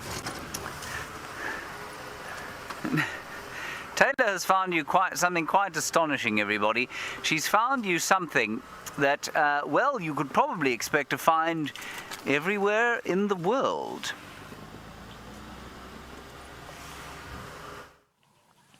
We were looking at the sky and just admiring the beautiful clouds this afternoon. Should we have a look? Isn't that absolutely fantastic?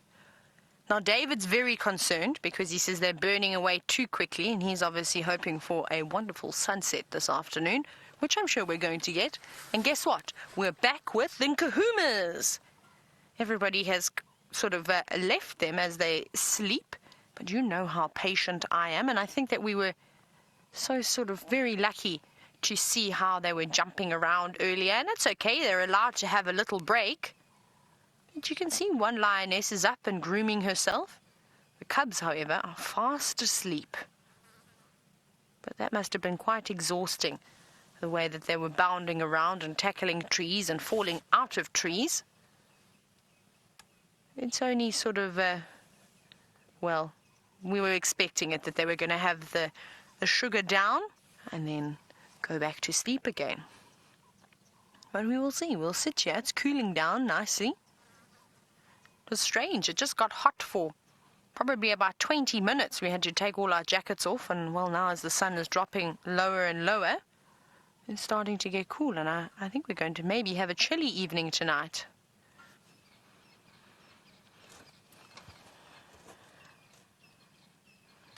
Look at that little one all cuddled in nicely. That's a good spot, wedged between two lionesses. That must be very comfortable.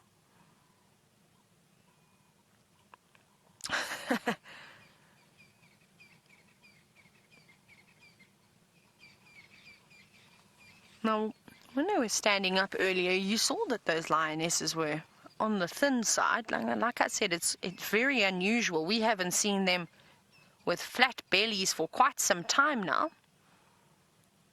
So I wonder what their plan is going to be this evening, if they're going to go and search for perhaps for a buffalo, or maybe follow up on those zebra that were alarming earlier. Maybe the zebra are on their way here.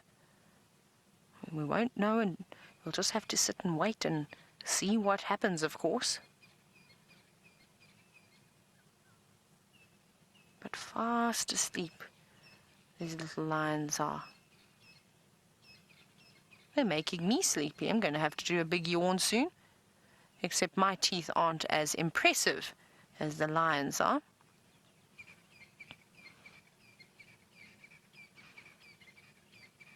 Now what I'm hoping is going to happen is this lion's going to wake up and wake everyone else up.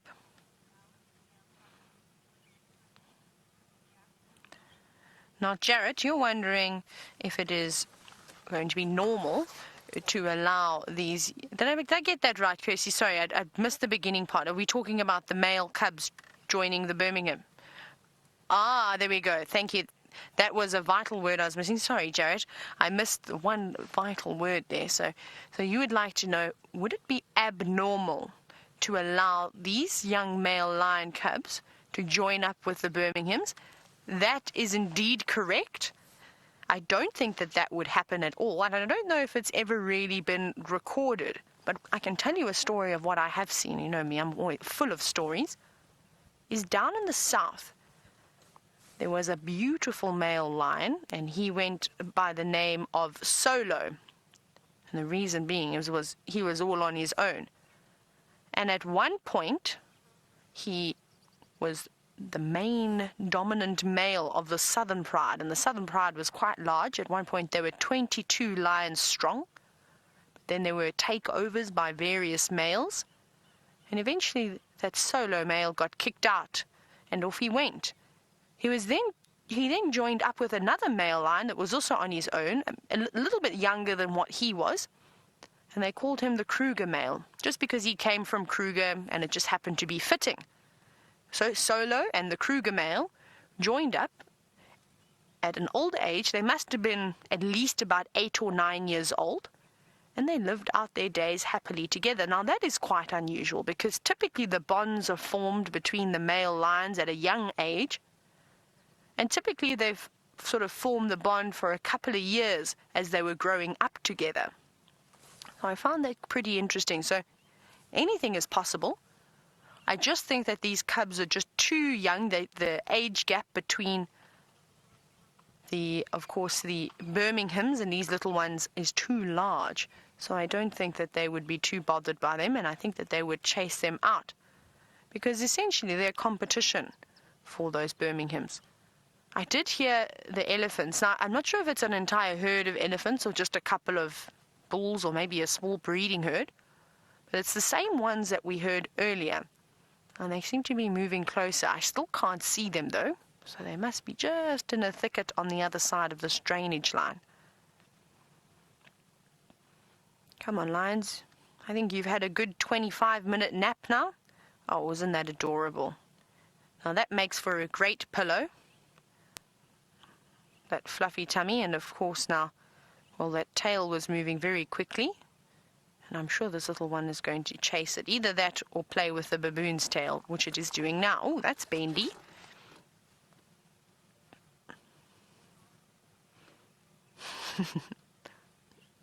Now that must be really nice to play with because it is so soft. Like I said, it's very fibrous. So it'd be very nice to chew on. Quite satisfying. They're enjoying the baboon's tail at the moment. No, I wouldn't eat that. I don't think that that would taste very nice, little one.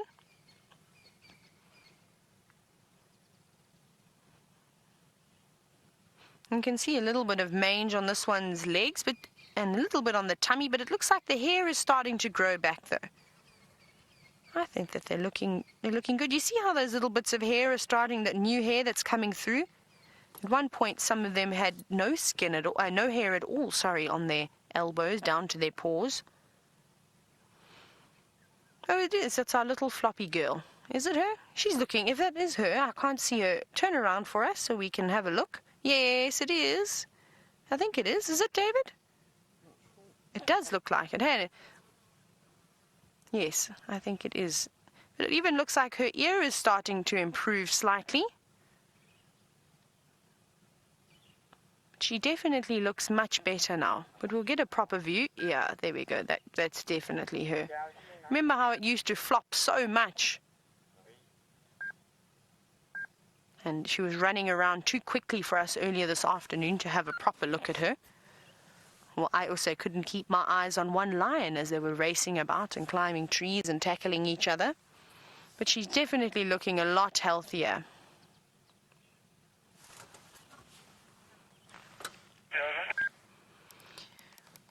Now, here's an interesting question from Debbie. Debbie wants to know how much, if I would guess, do I think that these cubs weigh? So I reckon those teddy bear cubs probably weigh maybe about 5 kilograms or so, somewhere around there. I think they're heavier than we think.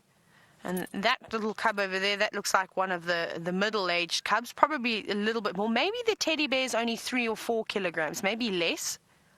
And maybe this little one about 5. And I think the oldest cubs are probably close to about 10 kilograms, maybe 8 or 9, somewhere around there. I'm obviously just guessing now.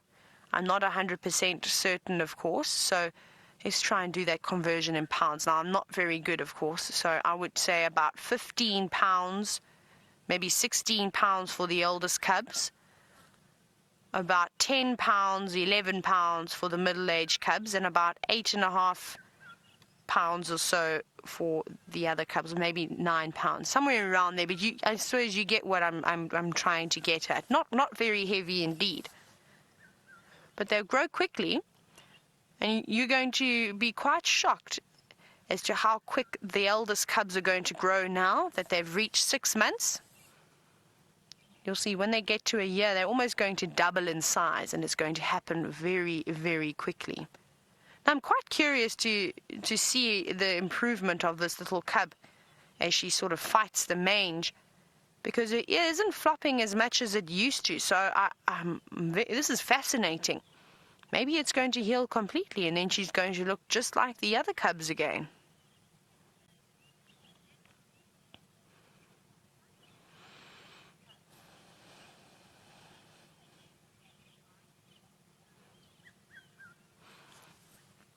Now, we often see the lions all grooming each other, and I know that we actually watched it this morning where we watched one of the lionesses pick the ticks out of one of the young cubs' coats. Now, Jenny from Texas, you're wondering if the lionesses are grooming the cubs and removing all the ticks from them. Do I think that they're also removing the mites that are causing the mange?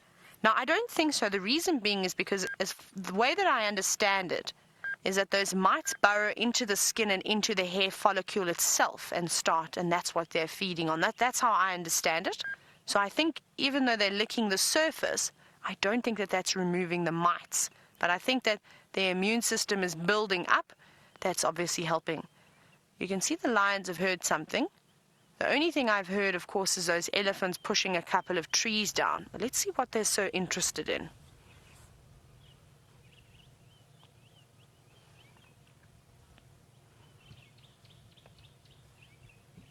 And another one has gone up now, one of the other lionesses, but they're all looking back towards the drainage line.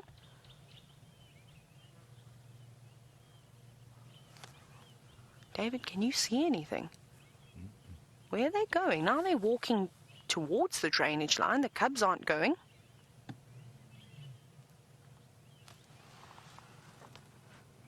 Remember, their eyesight is so fantastic that they can probably see quite a few meters through that thick vegetation. Something has definitely caught their attention.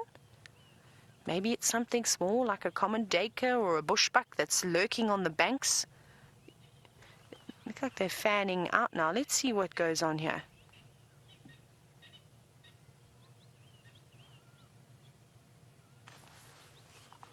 You hear me shuffling. It's just me trying to get a better view into this drainage line. See, even the little cubs have popped their heads up now, so they've also seen whatever the adults are looking at. I can't see anything.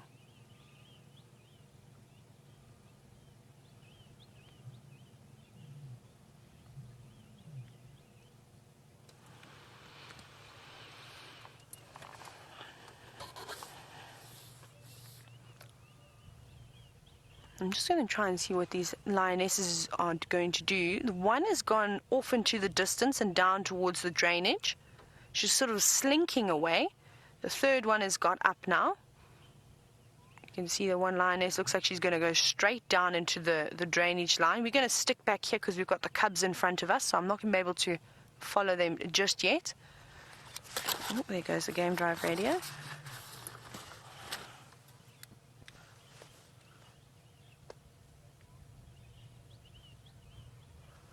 Now, Steve, you were wondering how the lion hearing compares to human.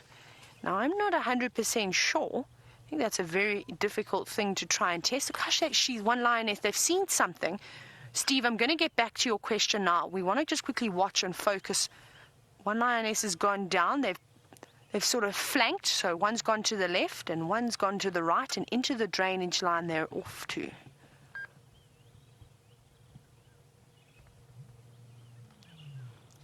Because it's so thick here, and I've got these cubs in front of me, and I don't want to disturb the hunt, we're going to hold our position. We're going to be patient and just see what goes on here. I don't want to disturb this process because I'm going to have to drive over a couple of branches, and that could alert whatever prey species is down in this dip, and we don't want that.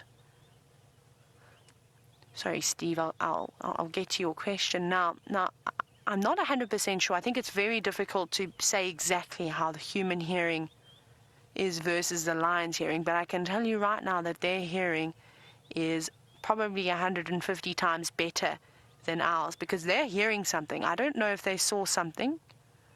I didn't hear anything except the elephants breaking the branches, and they're looking the opposite way.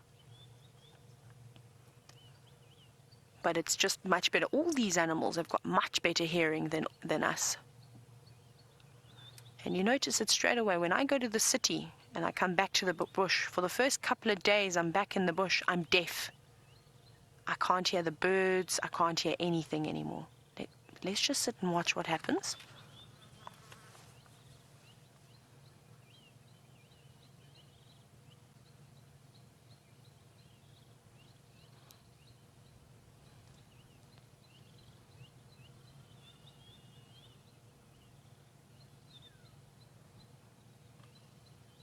What have you guys seen down there? I just want to take my earpiece out. I think I can hear something in the distance.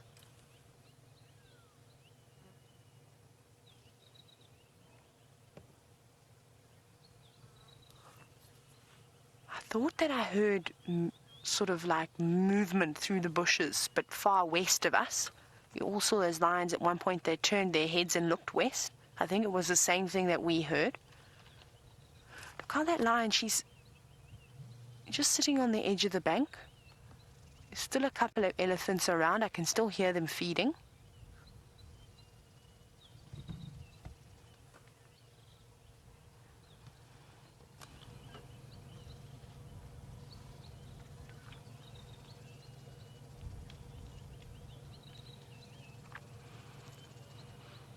Now, I know you're probably all sitting there going, I want to know what those lions are looking at, but I don't want to go any closer.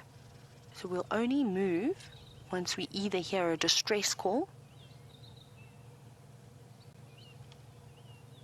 or if these lions do start running. But for now, we're just going to sit right here and just observe. Remember, lion hunts sometimes don't just happen in a couple of minutes like what we've been fortunate to see. I've sat and watched lions going after. Oh, listen.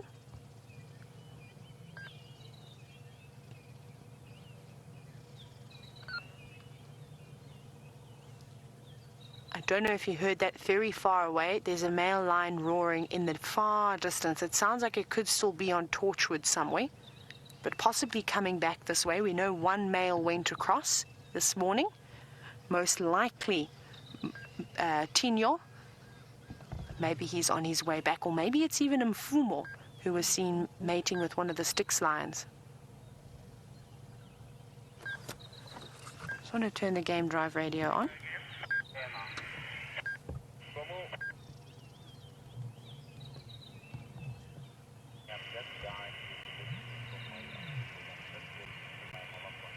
Trying to listen if I can hear if anyone's mentioned this male lion, and maybe where exactly he is. But all the lionesses now are up and slinking towards the drainage, just as the other three have done.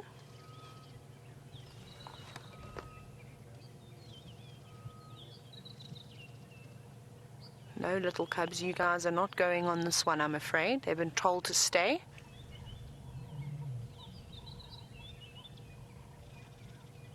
It could really be anything. It could be the zebra that we heard earlier.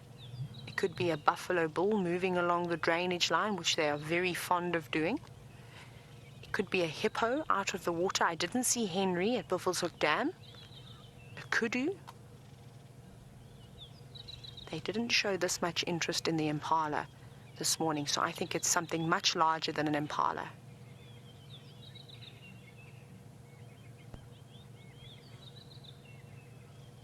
Look at the cubs, though, how they're also watching. All keen. No, guys, don't go. You have to stay behind.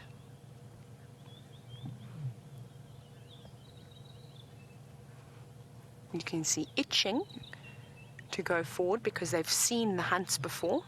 They've been a part of one, of the takedown, attempting and practicing on a young buffalo calf, which is incredible.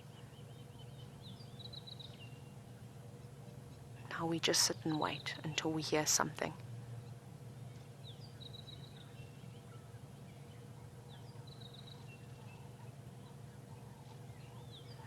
Naughty cubs, stay where you are. Don't go down there.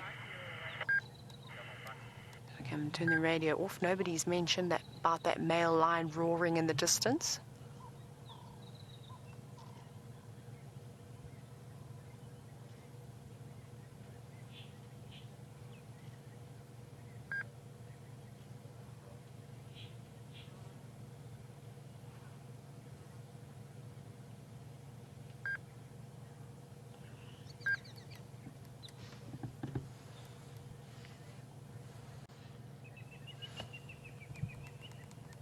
Now, the reason why I'm sitting so quietly is because I want to hear if I hear stampeding or one animal running or a distress call.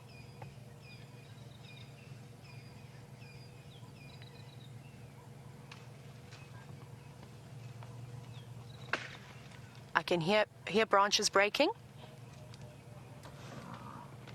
They're chasing a buffalo. Can you see them in the distance? I think if look up, you can go up. They're up there in the corner. I think they've got this buffalo. We're going to need to try and get around. I'm just going to quickly check the GPS as to what is going to be our best bet to get in there. The buffalo is distressing though. They're across the drainage line. Now I need to try and figure out how are we going to get there. I think Central is too far away. Let's see if we can find a spot to cross. Right, we need to get on the move. I think that they have indeed got a buffalo. I heard a big crash. Let's see if we can get a long distance view. I think we're going to get one. It's going here. I just don't want to disturb those cubs, of course. Right. Yes. Kirsty, can you maybe do it for me and just tell James to come onto Guaripan Road? And then they're basically between Guaripan Road and Central. I think they've got a buffalo. I think I should be okay. I think they've got it. I just need to find a way to cross. No, little cubs, don't come here. The cubs are also moving. Can you see them? Let's just take a distance view. Straight ahead, there are the lions. They've got a buffalo. Fantastic. They've got a buffalo. Right. Let's try and find a way to get through here. They've got it pinned down. The cubs are on the way. This is incredible. The Nkuhumas have done it again. Now, I need to stress to you that, of course, as sad as what this is going to be, it's important. These lions haven't eaten for a couple of days now. Those cubs are hungry.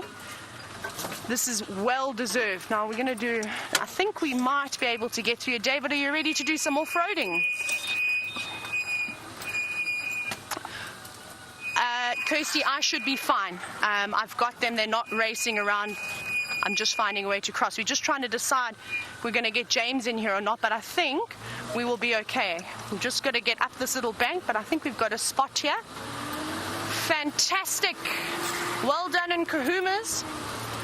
And I'm sad for the buffalo, but the buffalo does need, it sacrificed itself for these lovely lions and, of course, the beautiful little cubs, so they can have a meal.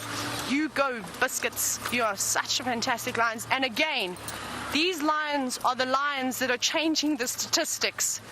Lions are not successful hunters. Out of every 10 hunts, they take something down 3 times. I'm going to go up here. Just watch your head. And they are proving us wrong time and time again. Look at this. I need to call it in on the radio. That is incredible. It looks like a young buffalo. I don't think it's particularly old. Let me just call this in quickly. On mobiles, the Nkuhumas have just killed it looks like a young buffalo. We're basically south of the drainage from where they were on Guaripan. Best access is to still come onto Guaripan, the last lock. You will get my visual from the road. There's just myself here. Right, it is a young buffalo.